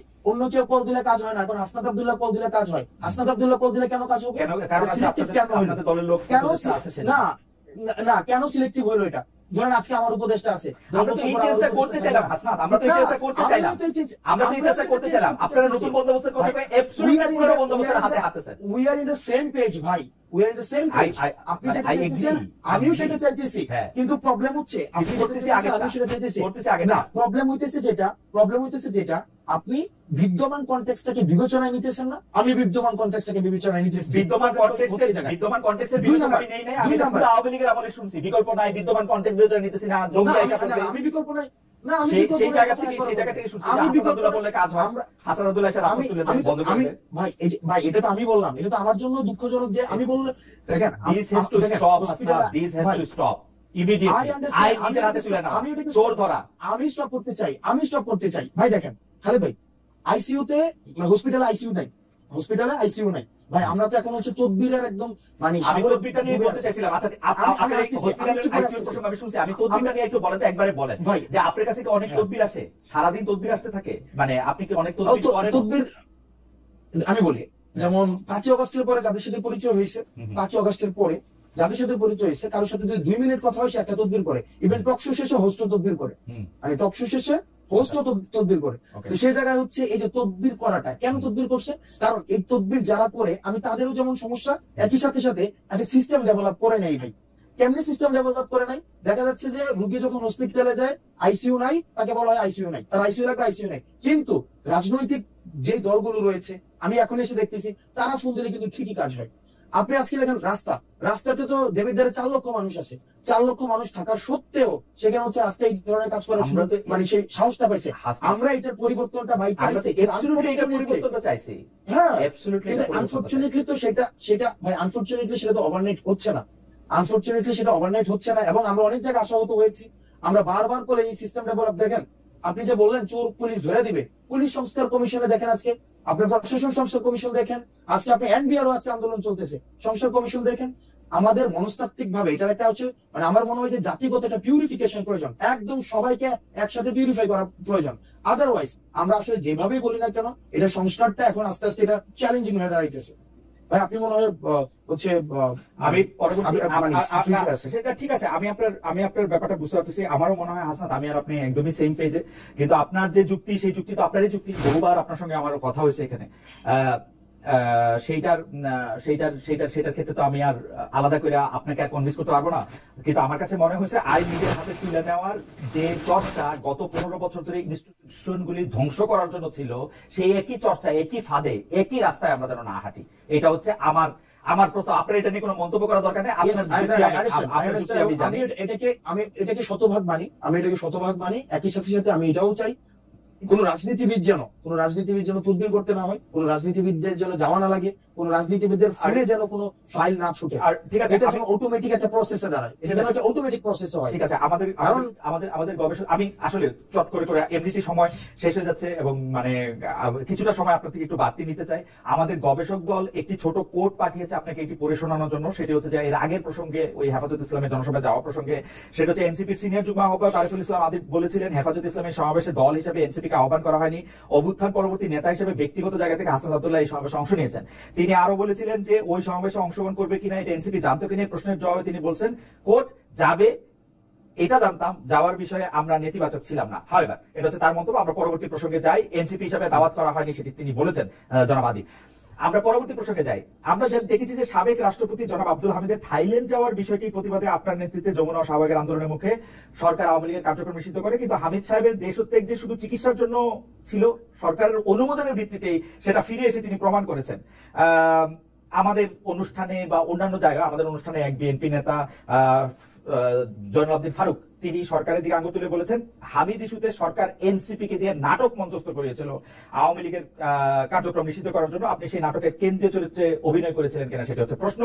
বিএনপি নেতার অভিযোগ নিয়ে কি বলবেন, যে সেটি আসলে নাটক ছিল কিনা, সরকার এনসিপি কে দিয়ে নাটক করিয়েছিল কিনা? না, সরকার এনসিপি দিয়ে নাটক করেনি। সরকারের হচ্ছে এখানে একটা ব্যর্থতার পরিচয়, যে এতদিন পরেও একটা দীর্ঘদিন আমরা বারবার করে বলে আসছিলাম যে আওয়ামী লীগের বিষয়টা সিদ্ধান্তে আসতে, আর আওয়ামী লীগের এই বিষয়টাকে সিদ্ধান্ত নিয়ে আসলে আমরা দেখতে পাচ্ছিলাম যে সংকট আসলে ঘনীভূত হচ্ছে। কোনো সিদ্ধান্তে আসা যাচ্ছে না।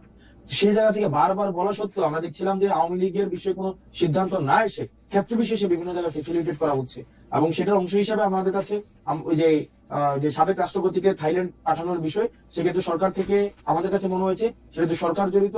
এবং এনসিপি, আপনি যে বলছেন যে এনসিপি দিয়ে নাটক মঞ্চস্থ হয়েছে, বিষয়টা এমন না। আমি বৈষম্য বিরোধী ছাত্র আন্দোলনের আহ্বায়ক ছিলাম, এবং এই গণঅভ্যুত্থানে আমরা সামনে থেকে যারা নেতৃত্ব দিয়েছে তাদের মধ্যে আমি একজন ছিলাম। সেক্ষেত্রে এনসিপি ছাড়াও আমার এই অভ্যুত্থানে একটা বিশেষ আমার একটা রোল রয়েছে, এবং এই ক্ষেত্রে আমার একটা বিশেষ একটা দায়িত্ব রয়েছে যে অভ্যুত্থান রিলেটেড এই ইস্যুগুলোতে অ্যাড্রেস করার ক্ষেত্রে শুরু থেকে এটা বৈষম্য বিরোধী ছাত্র আন্দোলনে আমরা যখন ছিলাম তখন থেকে যে দাবিটা জানিয়ে আসছি, সেটার সাথে দেখলাম যে গভর্নমেন্ট কোনোভাবে কমপ্লাই করছে না, বরং গভর্নমেন্ট আওয়ামী লীগকে রিহ্যাবিলিটেট করার জন্য সেক্ষেত্রে আর্মি ইস্যু আছে, অ্যাডমিনিস্ট্রেশনের ইস্যু আছে। তারপর হচ্ছে আমরা দেখতে পাচ্ছি যে মনে হচ্ছে আওয়ামী লীগ হচ্ছে। প্রায় আমরা এই কথাও শুনি যে ডিজিএফআই ও, মানে ওই দিন আমি একটা অনুষ্ঠানে দেখতেছিলাম, আপনাদের একজন নেতা বলতেছিলেন যে আমরা যে এত কষ্ট করে দল গঠন করার জন্য দিন রাত পরিশ্রম করছি, তখন হচ্ছে নির্বাচন কমিশনে ওই মানে নিবন্ধনের জন্য আপনারা কাজ করছিলেন খাটাখাটি। সে সময় একটা ডিজিএফআই যদি আমাদের সঙ্গে থাকতো তাহলে আমাদের এত, বা ডিজিএফআই যদি আমাদেরকে চাইতে হতো। তো ডিজিএফআই তো হচ্ছে সরাসরি ডক্টর মোহাম্মদ ইউনূসের অধীনে, মানে ডক্টর মোহাম্মদ ইউনূসকে রিপোর্ট করেন। তো ডিজিএফআই কি আপনাকে সাহায্য করছে? ডিজিএফআই কি আপনার কাজে ব্যাঘাত করতেছে? মানে কি মনে হয় আপনাদের? ওকে, এই ঘটনাটা যে বলেছে এটা হিস্টোরিক্যাল জায়গা থেকে, কারণ আমাদের দেশে যে যেমন আমাদের 150টা দল গঠন করা হয়েছে, আপনার পার্টি মনে রেজিস্ট্রেশন করছে। তো আমাদের দেশে ডিজিএফআই দিয়ে দল করা বা ডিজিএফআই নিজে দল করে দেওয়া, স্বপ্রণোদিত হয়ে, এবং রাজনৈতিক বিষয়ে ডিজিএফআই এর যেই আপনার হস্তক্ষেপ করা, এগুলো নতুন কিছুই না। এবং মানে উনি যেটা বলেছেন যে অতীতে রাজনৈতিক দলগুলো, অনেক রাজনৈতিক দল ডিজিএফআই দিয়ে হয়েছে, যদি আমরাও ডিজিএফআই দিয়ে দল হইতো তাইলে কাজটা অনেক সহজ হয়ে যেত, কিন্তু আমরা তো ডিজিএফআই এর দল না, বরং আমরা অর্গানিক ভাবে আমরা গ্রো করছি, সেক্ষেত্রে হয়তো সময় লাগছে। এই জিনিসটা বুঝাইতে হচ্ছে ডিজিএফআই কি আপনাদের কাজে ব্যাঘাত সৃষ্টি করতেছে কিনা, মানে আপনাদের এগেইনস্টে কিনা? দেখেন, ডিজিএফআই এগেইনস্টে কিনা, আমাদের মানে পার্টিকুলার এনসিপির এগেইনস্টে কিনা, এই ধরনের আমি কোনো ধরনের মন্তব্য করতে চাই না, কিন্তু বরং ডিজিএফআই বা রাষ্ট্র আইন শৃঙ্খলা বাহিনী অনেক ক্ষেত্রে যেটি হয়েছে যে মিডিয়াকে নিয়ন্ত্রণ করা, তারপরে হচ্ছে রাজনীতিতে হস্তক্ষেপ করা, যেটা তাদের কাজের মধ্যে অংশ না, সেই জায়গাগুলোতে তারা এখনো পর্যন্ত অব্যাহত রেখেছে। যেটি ডক্টর ইউনূসের ডিজিএফআই ও শেখ হাসিনা ডিজিএফআই এর মতোই আচরণ করতেছে। ডেফিনেটলি ওকে, মিডিয়া হস্তক্ষেপ করা হচ্ছে, নিউজ করানো হচ্ছে, এবং দেখা যাচ্ছে ডিজিএফ এর পত্রিকায় নিউজ করছে, কিছুক্ষণ পরে নামিয়ে তারপরে হচ্ছে আবার মেসেজ দিচ্ছে যে এটা হচ্ছে অনেস্ট মিস্টেক, এবং এই ধরনের পুনরাবৃত্তি হবে না। এবং রাজনৈতিক বিভিন্ন ব্যক্তির সাথে আলোচনা করা, রাজনৈতিক বিভিন্ন ব্যক্তিকে নেগোসিয়েশনের প্রস্তাব দেওয়া, সিট নেগোসিয়েশনের প্রস্তাব দেওয়া, এই কাজগুলোতে এখন এগুলি কেন করতেছে ডক্টর মোহাম্মদ ইউনূস? এই ডক্টর মোহাম্মদ ইউনূসের, আমার কাছে মনে হচ্ছে যে, আমি ব্যক্তিগতভাবে এগুলো ডক্টর মোহাম্মদ ইউনূসের হচ্ছে অফকোর্স কমপ্লিট ফেলিওর, এটা ফেলিওর, এবং ইনস্টিটিউশন গুলো যে এখনো পর্যন্ত উনার খুব কবজায় নাই ডিজিএফআই। দেখেন, আপনি আমার মুখ থেকে আমি বলি, আপনি যেই জায়গায় আমাকে হচ্ছে নিতে যাচ্ছেন, আমি এই জায়গায় বলবো যে ডক্টর মোহাম্মদ ইউনূস যেভাবে পারফর্ম করা উচিত ছিল, ইনস্টিটিউশন গুলো যেভাবে হচ্ছে সংস্কার করা প্রয়োজন ছিল, উনার যতটা স্ট্রং হওয়ার উচিত ছিল, আনফরচুনেটলি উনি সেটা হতে পারেননি এখনো পর্যন্ত। না, আমি আপনাকে কোনো জায়গায় দিতে চাইতেছি না, আমি বুঝতে চাইতেছি যে ধরেন যে ডিজিএফআই যখন রাজনৈতিক দলের পক্ষে বা বিপক্ষে কাজ করে বা রাজনৈতিকভাবে ব্যবহার করা হয়, আপনি তো জানেন খুব ভালো করে, আপনি খুবই মেধাবী তরুণ, যে গত 15 বছরে শেখ হাসিনা ডিজিএফআই কে একদম তার নিজের কারণে, মানে আমি কি আর বলবো, মানে ছোট বড় সকল কারণে ডিজিএফআই কে তিনি আসলে ব্যবহার করেছেন। এবং আমাদের যেমন সরকার প্রধানের সরাসরি নিয়ন্ত্রণ এবং কর্তৃত্বে যেহেতু ডিজিএফআই থাকে, সেহেতু আপনারা এটা বুঝতে পারেন কিনা যে ডিজিএফআই যা কিছু করে সেটা আসলে ডক্টর মোহাম্মদ ইউনূসই করেন?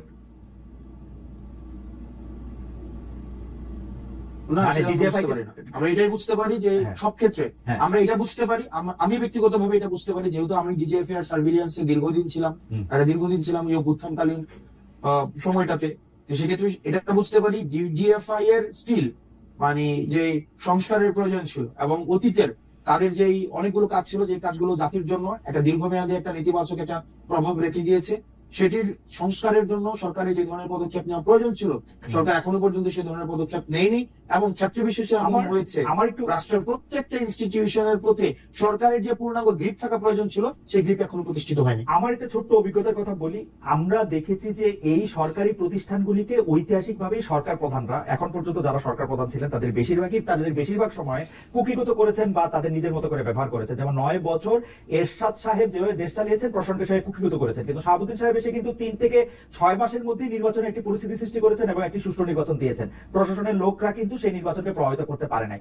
একইভাবে 96 সালেও কিন্তু প্রশাসনের লোককে প্রভাবিত করা যায় নাই, 2001-এ যায় নাই, তারপরে তো যায় নাই। সেইটার ক্ষেত্রে এই সরকারের ক্ষেত্রে প্রশাসনকে এখনো গ্রিপে আনা কেন সম্ভব হচ্ছে না বলে আপনি মনে করেন? আসলে বারবার আমরা এটা শুনছি যে প্রশাসনে আওয়ামী লীগের লোক বসাই গেছে, পারতেছে না। 3 মাসে তো অন্যরা তো 3 মাসে এই ক্ষেত্রে প্রশাসনের সদিচ্ছা ও না। 3 মাসে যদি অন্যরা পারতো তাহলে 96 যে ফেব্রুয়ারি যে ইলেকশন হয়েছে, ইলেকশন হচ্ছে টেম্পারিং হইতো না। এবং আমাদের অন্য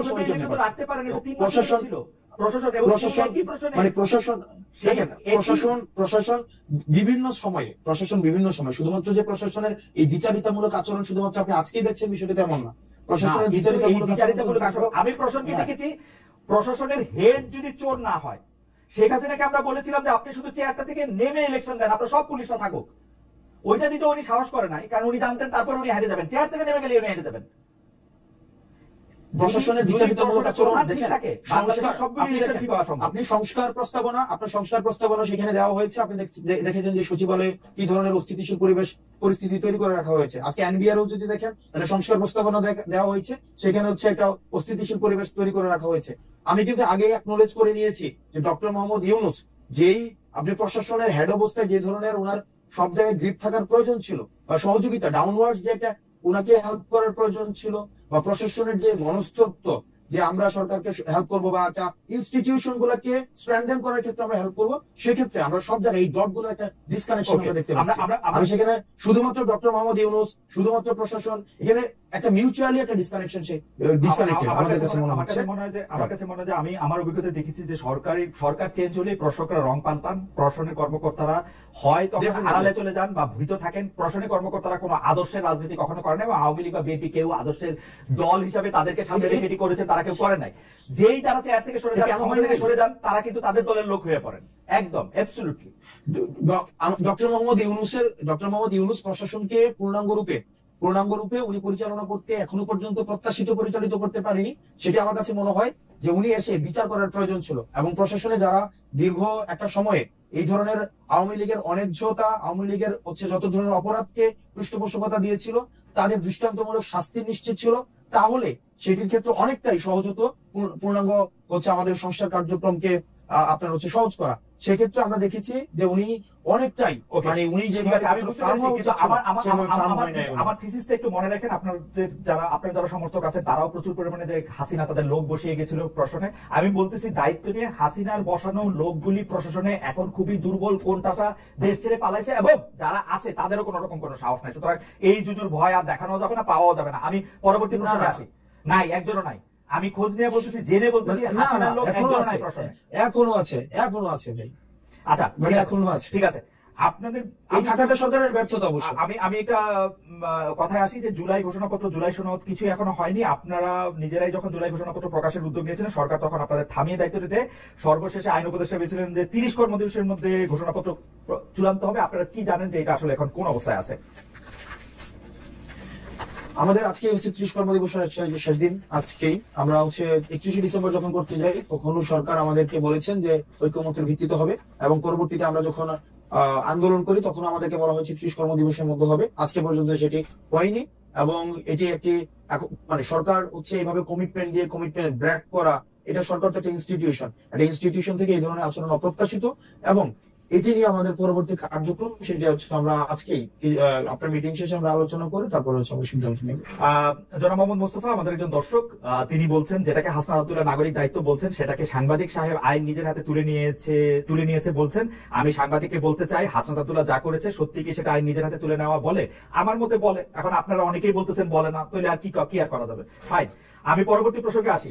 5 আগস্টকে জুলাই গণ অভ্যুত্থান দিবস ঘোষণা করেছে অন্তর্বর্তী সরকার, আর অন্তর্বর্তী সরকার গঠনের দিন 8 আগস্টকে নতুন বাংলাদেশ দিবস হিসেবে গ্রহণ করেছে। এটা আজকের ঘটনা। 16 জুলাইকে শহীদ আবু সাইদ দিবস ঘোষণা করা হয়েছে। আপনি 8 আগস্টকে এই সরকারের নতুন বাংলাদেশ ঘোষণা হিসেবে মানতে নারাজ। 5 আগস্টকে নতুন বাংলাদেশ দিবস করার দাবি করেছেন আপনি ফেসবুকে। সাদিকুর রহমান খান সাহেবের ফেসবুক পোস্ট শেয়ার করেছেন, যেখানে 8 আগস্ট জুলাই বিপ্লবদের পরাজয় দিবস বলেছেন তিনি। এই সরকারের প্রতি আপনার এত হতাশা কেন, যদি একটু বলতেন, বা এই তিনটা বিষয় নিয়ে একটু কথা বলতেন। কারণ দেখেন, এই সরকার হচ্ছে যে পরিমাণ মানুষের ম্যান্ডেট নিয়ে এসেছিল, এবং এই সরকারের কিছু স্পেসিফিক টাস্ক ছিল। এই সরকার মানে রেভলিউশনারি হওয়া উচিত ছিল, প্রোয়েক্টিভ হওয়া উচিত ছিল। সেই জায়গায় দেখলাম এই সরকারটা একটা ব্যুরোক্রেটিক ধাঁচের হয়েছে, এবং আমার কাছে অনেক ক্ষেত্রে মনে হয়েছে প্রায়োরিটি সেট করার ক্ষেত্রে এই সরকার অনেক বেশি ভুল করেছে। এই সরকারের প্রথম এবং প্রধান প্রায়োরিটি হওয়া উচিত ছিল, যেমন কিছুদিন পরে অগাস্ট এসে যাচ্ছে, কিন্তু এখনো পর্যন্ত আমরা যদি দেখি আহতদের এখনো পর্যন্ত সুচিকিৎসা নিশ্চিত করা যায় নাই। স্বাস্থ্য মন্ত্রণালয়ে আমার একজন উপদেষ্টা, উনি এসছেন প্রপারলি ডিসফাংশনাল, এখনো পর্যন্ত ওনাকে সাপোর্ট দেওয়ার জন্য আবার একজন সাব অ্যাডভাইজার নিয়ে আসা হয়েছে, যেটা ছিল নিষ্প্রয়োজন। এখানে হচ্ছে আমরা ফিল করছি, আমি ব্যক্তিগতভাবে ফিল করছি, আমার দলীয় কোনো বক্তব্য না, আমি ব্যক্তিগতভাবে ফিল করছি যে যাদেরকে অ্যাডভাইজার হিসেবে নিয়োগ দেওয়া হয়েছিল সবাইকে না, কিছু অ্যাডভাইজারকে সিলেক্ট করা ভুল হয়েছে, এবং এখনো পর্যন্ত তারা প্রপারলি ফাংশন করতে পারে নাই। কিছু অ্যাডভাইজার রয়েছে যাদেরকে যে বেতন দেওয়া হচ্ছে, ওনাদের আসলে কি কাজের জন্য বেতন দেওয়া হচ্ছে, কাজের ক্ষেত্রে কতটা উনি ইম্প্যাক্টফুল ভূমিকা রাখতে পারছে, সেটা এখনো পর্যন্ত হচ্ছে যথাযথভাবে অ্যাডভাইজারদের প্রসঙ্গে বলছেন। জি বলেন। আমি এবং ইনস্টিটিউশন গুলা, রাষ্ট্রের যে ইনস্টিটিউশন গুলা, এগুলোর সংস্কার হওয়া প্রয়োজন ছিল। যে ইনস্টিটিউশন গুলো সংস্কার হলে আর হাসনাত আব্দুল্লাহকে গিয়ে হচ্ছে রাস্তা থেকে হচ্ছে ওই আপনার পিচ উঠাইতে হইতো না। ওই ইনস্টিটিউশন গুলো সংস্কার হওয়া উচিত ছিল, পুলিশ সংস্কার হওয়া উচিত ছিল, আপনার হচ্ছে জুডিশিয়ারি সংস্কার হওয়া উচিত ছিল। জুডিশিয়ারির অনেক কাজ আগাইছে, আমরা এটা আপনি আরো অনেক বেশি ভালো বলতে পারবেন টেকনিক্যাল জায়গা থেকে। জুডিশিয়ারি নিয়ে ইতিবাচক, কিন্তু অন্যান্য যে অর্গানস গুলো রয়েছে রাষ্ট্র কমপ্লিট ফেল করেছে। বিশেষ করে আমাদের ডিফেন্সিভ মেকানিজম, আমাদের যেই আইন শৃঙ্খলা রক্ষাকারী বাহিনী যারা রয়েছে, এখনো পর্যন্ত কোনো সংস্কার হয় নাই, যেটা আমাদের জন্য দীর্ঘমেয়াদী, আমাদের জন্য একটা আমাদের যে প্রত্যাশা ছিল, এই প্রত্যাশাটা আমরা সেখানে হতাশ হয়েছি। আপনি যদি দেখেন যে এই সরকার একটা সবার ঐক্যমত্যের ভিত্তিতে আমাদের হচ্ছে একটা গ্রহণযোগ্য ডেমোক্রেটিক ট্রান্সফরমেশনের দিকে যাওয়ার জন্য যে শর্তাবলী রয়েছে, সেগুলো খুব দ্রুততম সময়ের মধ্যে, আমরা একটা খুব অপ্রয়োজনীয় একটা আলাপের মধ্যে রয়েছি যে নির্বাচন আগানো পিছানো, নির্বাচন এটা সেটা, এটা খুবই নিষ্প্রয়োজনীয় একটা আলাপ। বরং যে সংস্কারগুলো হওয়ার কথা ছিল, সেগুলো যদি পসিবল হয়, এগুলো যদি এই বছরের মধ্যে পসিবল হয়, যত দ্রুত পসিবল এগুলো করা উচিত ছিল। কিন্তু সরকার সেইখানে একটা ল্যাথার্জিক একটা ভূমিকা পালন করছে, একটা ঐক্যমত কমিশন করেছে। এই ঐক্যমত কমিশনে সেখানে আলোচনা করা হয় যে পূর্বের ব্যবস্থা রাখবে কি রাখবে না, এটা করবে কি করবে না। মানে আমি যেটা একটা ধাঁধার মধ্যে, অর্থাৎ ডক্টর মোহাম্মদ ইউনূসের কাছ থেকে আমাদের যে বিপুল প্রত্যাশা ছিল, অ্যাডভাইজারদের কাছ থেকে যে বিপুল প্রত্যাশা ছিল, এই প্রত্যাশার জায়গা থেকে আমাদের প্রত্যাশা এবং প্রাপ্তির মধ্যে একটা দৃশ্যমান একটা ব্যবধান রয়েছে। সেটার কারণে হচ্ছে এটা কি হাসনাত আব্দুল্লাহর মত না এনসিপির মত মোটামুটি এটা কাছাকাছি অ্যাডভাইজারদের ফেলিওরের কথা? আমি এনসিপির আমার পার্টি বক্তব্য দেই নাই, আমি আমার ব্যক্তিগত হচ্ছে আমার মতামত আমি জানিয়েছি। ওকে, ঠিক আছে। আমাদের একজন দর্শক, ইন্টারেস্টিং, আজকের এপিসোডটা পুরাই একটা ফেইল্ড প্রজেক্ট ছিল। Thank you. আমি লাস্ট প্রশ্ন আপনাকে করি, সেটা হচ্ছে যে আপনার পদ পদবি উল্লেখ করে জাতীয় মানে আপনি এনসিপি নেতা হাসনাত আব্দুল্লাহর কথা বলা হয়েছে হচ্ছে এরকম, দুদক মহাপরিচালক, আপনি দুদক নিয়ে যে মন্তব্য করেছেন, যে ঘুষ দাবি করেছেন ঊর্ধ্বতন কর্মকর্তারা 1 লাখ টাকা চা খেতে লাগে এই জাতীয়, সেটিকে যাচাই বাছাইহীন ও মানহানিকর। আবার পরে আমি আজকে আবার দেখলাম যে আরেকটা নিউজ আছে যে তিনি আসলে বোঝেন নাই, সেজন্য বলেছেন। দুদক নিয়ে আপনার অবস্থানে কি কোনো পরিবর্তন আছে? কে বুঝেন নাই, মানে কে বুঝেন নাই বলেছে? সেটা বোধহয় দুদকের এক মহাপরিচালক বোধহয় মন্তব্য করেছেন যে হাসনাত সামথিং ঠিক মতো বোঝেন নাই, সেই জন্য হয়তো এরকম মন্তব্য করেছেন, বা তার কাছে ঠিক খবরটা নাই, সেই জন্য সেই চা খাওয়ার দাবি বা 1 লাখ টাকা ঘুষের দাবি এইসব প্রসঙ্গে কথা বলেছেন। আমি তো সেটা ভিডিও রেফারেন্স দিয়েছি, সেটা তো হচ্ছে কি কথা হয়েছে না হয়েছে ওখানে, এবং এটা সিরিজ অফ ডিসকাশন ছিল। আচ্ছা, ডিসকাশন এবং হচ্ছে দুদকে হচ্ছে গিয়ে টাকা দেওয়ার কথা বলা হয়েছে, এবং দুদক থেকে হচ্ছে বারবার এই কথাগুলো বলা হচ্ছিল। তো টাকা কিভাবে নিয়ে যাবে, কার কাছে টাকা দিবে, অর্থাৎ ডিসকাশনের সেকেন্ড ফেজটা হচ্ছে আপনার যে পোস্টে সেখানে ছিল। অর্থাৎ আপনি মনে করছেন যে দুদক এরকমই একটা সংস্থা হিসেবে রয়ে গেছে, যে সংস্থার মধ্যে আসলে আকণ্ঠ দুর্নীতি পরায়ণ, এবং আপনি আসলে একটা অডিও ক্লিপ বা একটা অডিও ক্লিপিত মানে টেলিফোন সংলাপের বিষয়ে আপনি সংযুক্ত করেছিলেন, যেখানে দেখা যাচ্ছে যে দুদকের কর্মকর্তারা টাকা পয়সার ব্যাপারে কথা বলছেন। হাওয়েভার আমার প্রশ্ন শেষ, আমি একটু মন্তব্য করতে চাই যে আপনি প্রায়ই আপনাকে আমরা দেখি, মানে কেউ কেউ আপনাকে, এই যে আমি যে শহরটাতে থাকি সেই নিউ ইয়র্ক শহরের একজন তরুণ নেতা জোরান মামদানি, যিনি আসলে ডেমোক্রেটদের পক্ষ থেকে মেয়র পদে লড়াই করার জন্য নিউ ইয়র্কবাসী তাকে ম্যান্ডেট দিয়েছেন। এটি প্রায় মানে একরকম নিউ ইয়র্কের ইতিহাস অনুসারে এটি প্রায় নিশ্চিত যে তিনি আসলে মেয়র হতে যাচ্ছেন, যেখানে আসলে ডেমোক্রেটের প্রধান। বড় কোনো ডেমোক্রেটিক শক্তি যদি আবার দুজন তিনজন এক হয়ে তার বিরুদ্ধে না দাঁড়ান, তাহলে হয়তো মানে ইন্ডিপেন্ডেন্ট হিসাবে যেটি শোনা যাচ্ছে সেটি যদি না দাঁড়ান, তিনি হয়তো পরবর্তী মেয়র হতে যাচ্ছেন। তার সঙ্গে আপনাকে তুলনা করা হচ্ছে, আমার সুযোগ হয়েছিল তাকে ইন্টারভিউ করার। কিন্তু আমি আপনাকে যেহেতু খুব ভালো করে খেয়াল করি, আমি দেখতে পাচ্ছিলাম যে আপনি আওয়ামী লীগের পক্ষে যারা কাজ করেছেন বা স্বৈরাচার ফেসিস্টদের পক্ষে যারা কাজ করেছেন, এমনকি যারা আপনি যেটাকে বলেন সম্মতি উৎপাদনের জন্য কলম সৈনিকও যারা ছিলেন, যারা টকশো থেকে সম্মতি উৎপাদন করেছেন, তাদের বিরুদ্ধেও আপনি আসলে ব্যবস্থা চান, তাদেরকেও আপনি এক ধরনের শাস্তির আওতায় আনতে চান। এবং তাদেরকে এই শাস্তির আওতায় না আনলে আমাদের রাজনীতির গতিপথ ঠিক হবে না বলে আপনি মনে করেন? এই যে সম্মতি উৎপাদনের যে রাজনীতি, সেই রাজনীতিতে হাসনাত আপনি একজন খুবই উজ্জ্বল তরুণ, এই রাজনীতি সম্মতি উৎপাদনের রাজনীতি আপনি নিজেকে কোথায় দেখেন 2024 সাল পর্যন্ত? কেন আমি এই কথা বলছি, কারণ আপনার সঙ্গে কথা হবে বলে অনেকে আমার কাছে এই মেসেজ পাঠিয়েছেন যে আপনিও তো 2020, 21, 22, 23, 24 খুবই আগ্রহ ভরে বঙ্গবন্ধুর কথা লিখেছেন, স্লোগান দিয়েছেন, বক্তৃতা দিয়েছেন, খুবই সুন্দর করে কি বলে ক্রোড় পত্রে লেখা ছাপিয়েছেন। আপনি যেহেতু ভালো বলেন, অনেকে বুঝিয়েছেন, সেই ক্ষেত্রে সেইটা আপনি যখন আপনাকে দেখেন, আপনি এটাকে কিভাবে বিবেচনা করেন? আমার জীবনে আমি একটা বক্তব্য দেই নাই, একটা মিছিলে যাই নাই, 1 মিনিটের জন্য আমি কোনো ছাত্রলীগ করিনি। আপনি যদি খুব খেয়াল করে দেখেন, আমি পুনরাবৃত্তি করছি, আমি আমার জীবনে পুনরাবৃত্তি করছি, 1 মিনিটের জন্য আমি শেষ করি, 1 মিনিটের জন্য আমি ছাত্রলীগ করি নাই। ক্যাম্পাস লাইফে আমি ক্যাম্পাসে আসি 2016 সালের ডিসেম্বরের লাস্ট উইকে ক্যাম্পাসে আসি, এবং ক্যাম্পাস থেকে চলে আসা পর্যন্ত ছাত্রলীগ বিরোধী আমারও সবসময় অবস্থান ছিল, গ্যাস্ট্রোম বিরোধী অবস্থান ছিল, গণরম বিরোধী অবস্থান ছিল, এবং সেটি নিয়ে আমার আন্দোলনের আমার ইতিহাস রয়েছে। এখন আপনি যদি আমার ফেসবুকে যান, ওই 2টা লেখা এখনো পর্যন্ত আমি অনলাইন করি নাই, এখনো পর্যন্ত আছে 2টা লেখা। একটা হচ্ছে যে বঙ্গবন্ধুকে সেখানে হচ্ছে জন্মদিনের শুভেচ্ছা জানানো। আপনি যদি 2020 সালে বঙ্গবন্ধুর জন্মদিনে 100 কোটি টাকা বরাদ্দ দেওয়া হয়েছিল, মনে আছে কিনা আপনি দেখেন, যে 100 জন্মদিনে 100 কোটি টাকা বরাদ্দ দেওয়া হয়েছিল। এবং আপনি যদি ওই পোস্টের আপনি ক্যাপশনটা পড়েন, ওই ক্যাপশনের মধ্যে ওই শেখ মুজিবের একটা উক্তি লেখা আছে যে যেই দেশের মানুষ খাইতে পায় না, যে দেশের মানুষ হচ্ছে এখনো পর্যন্ত অন্ন বস্ত্র বাসস্থানের জোগাড়ই করতে পারে নাই, তাদের আবার কিসের জন্মদিন, কিশোর জন্মদিন। অর্থাৎ যেই ব্যক্তি এই কথা বলে গেছে তার জন্য আপনি 100 কোটি টাকা দিচ্ছেন, সেটা হচ্ছে মার্চ মাসে। তখন আমি শেষ করি, তখন আমাদের করোনার ইস্যুটা চলে আসছিল 2020 সালের হচ্ছে খুব সুন্দর মার্চে হলগুলো বন্ধ হয়ে যায়, মার্চের সেকেন্ড উইকে বা ফার্স্ট উইকে দিকে হলগুলো বন্ধ হয়ে যায়।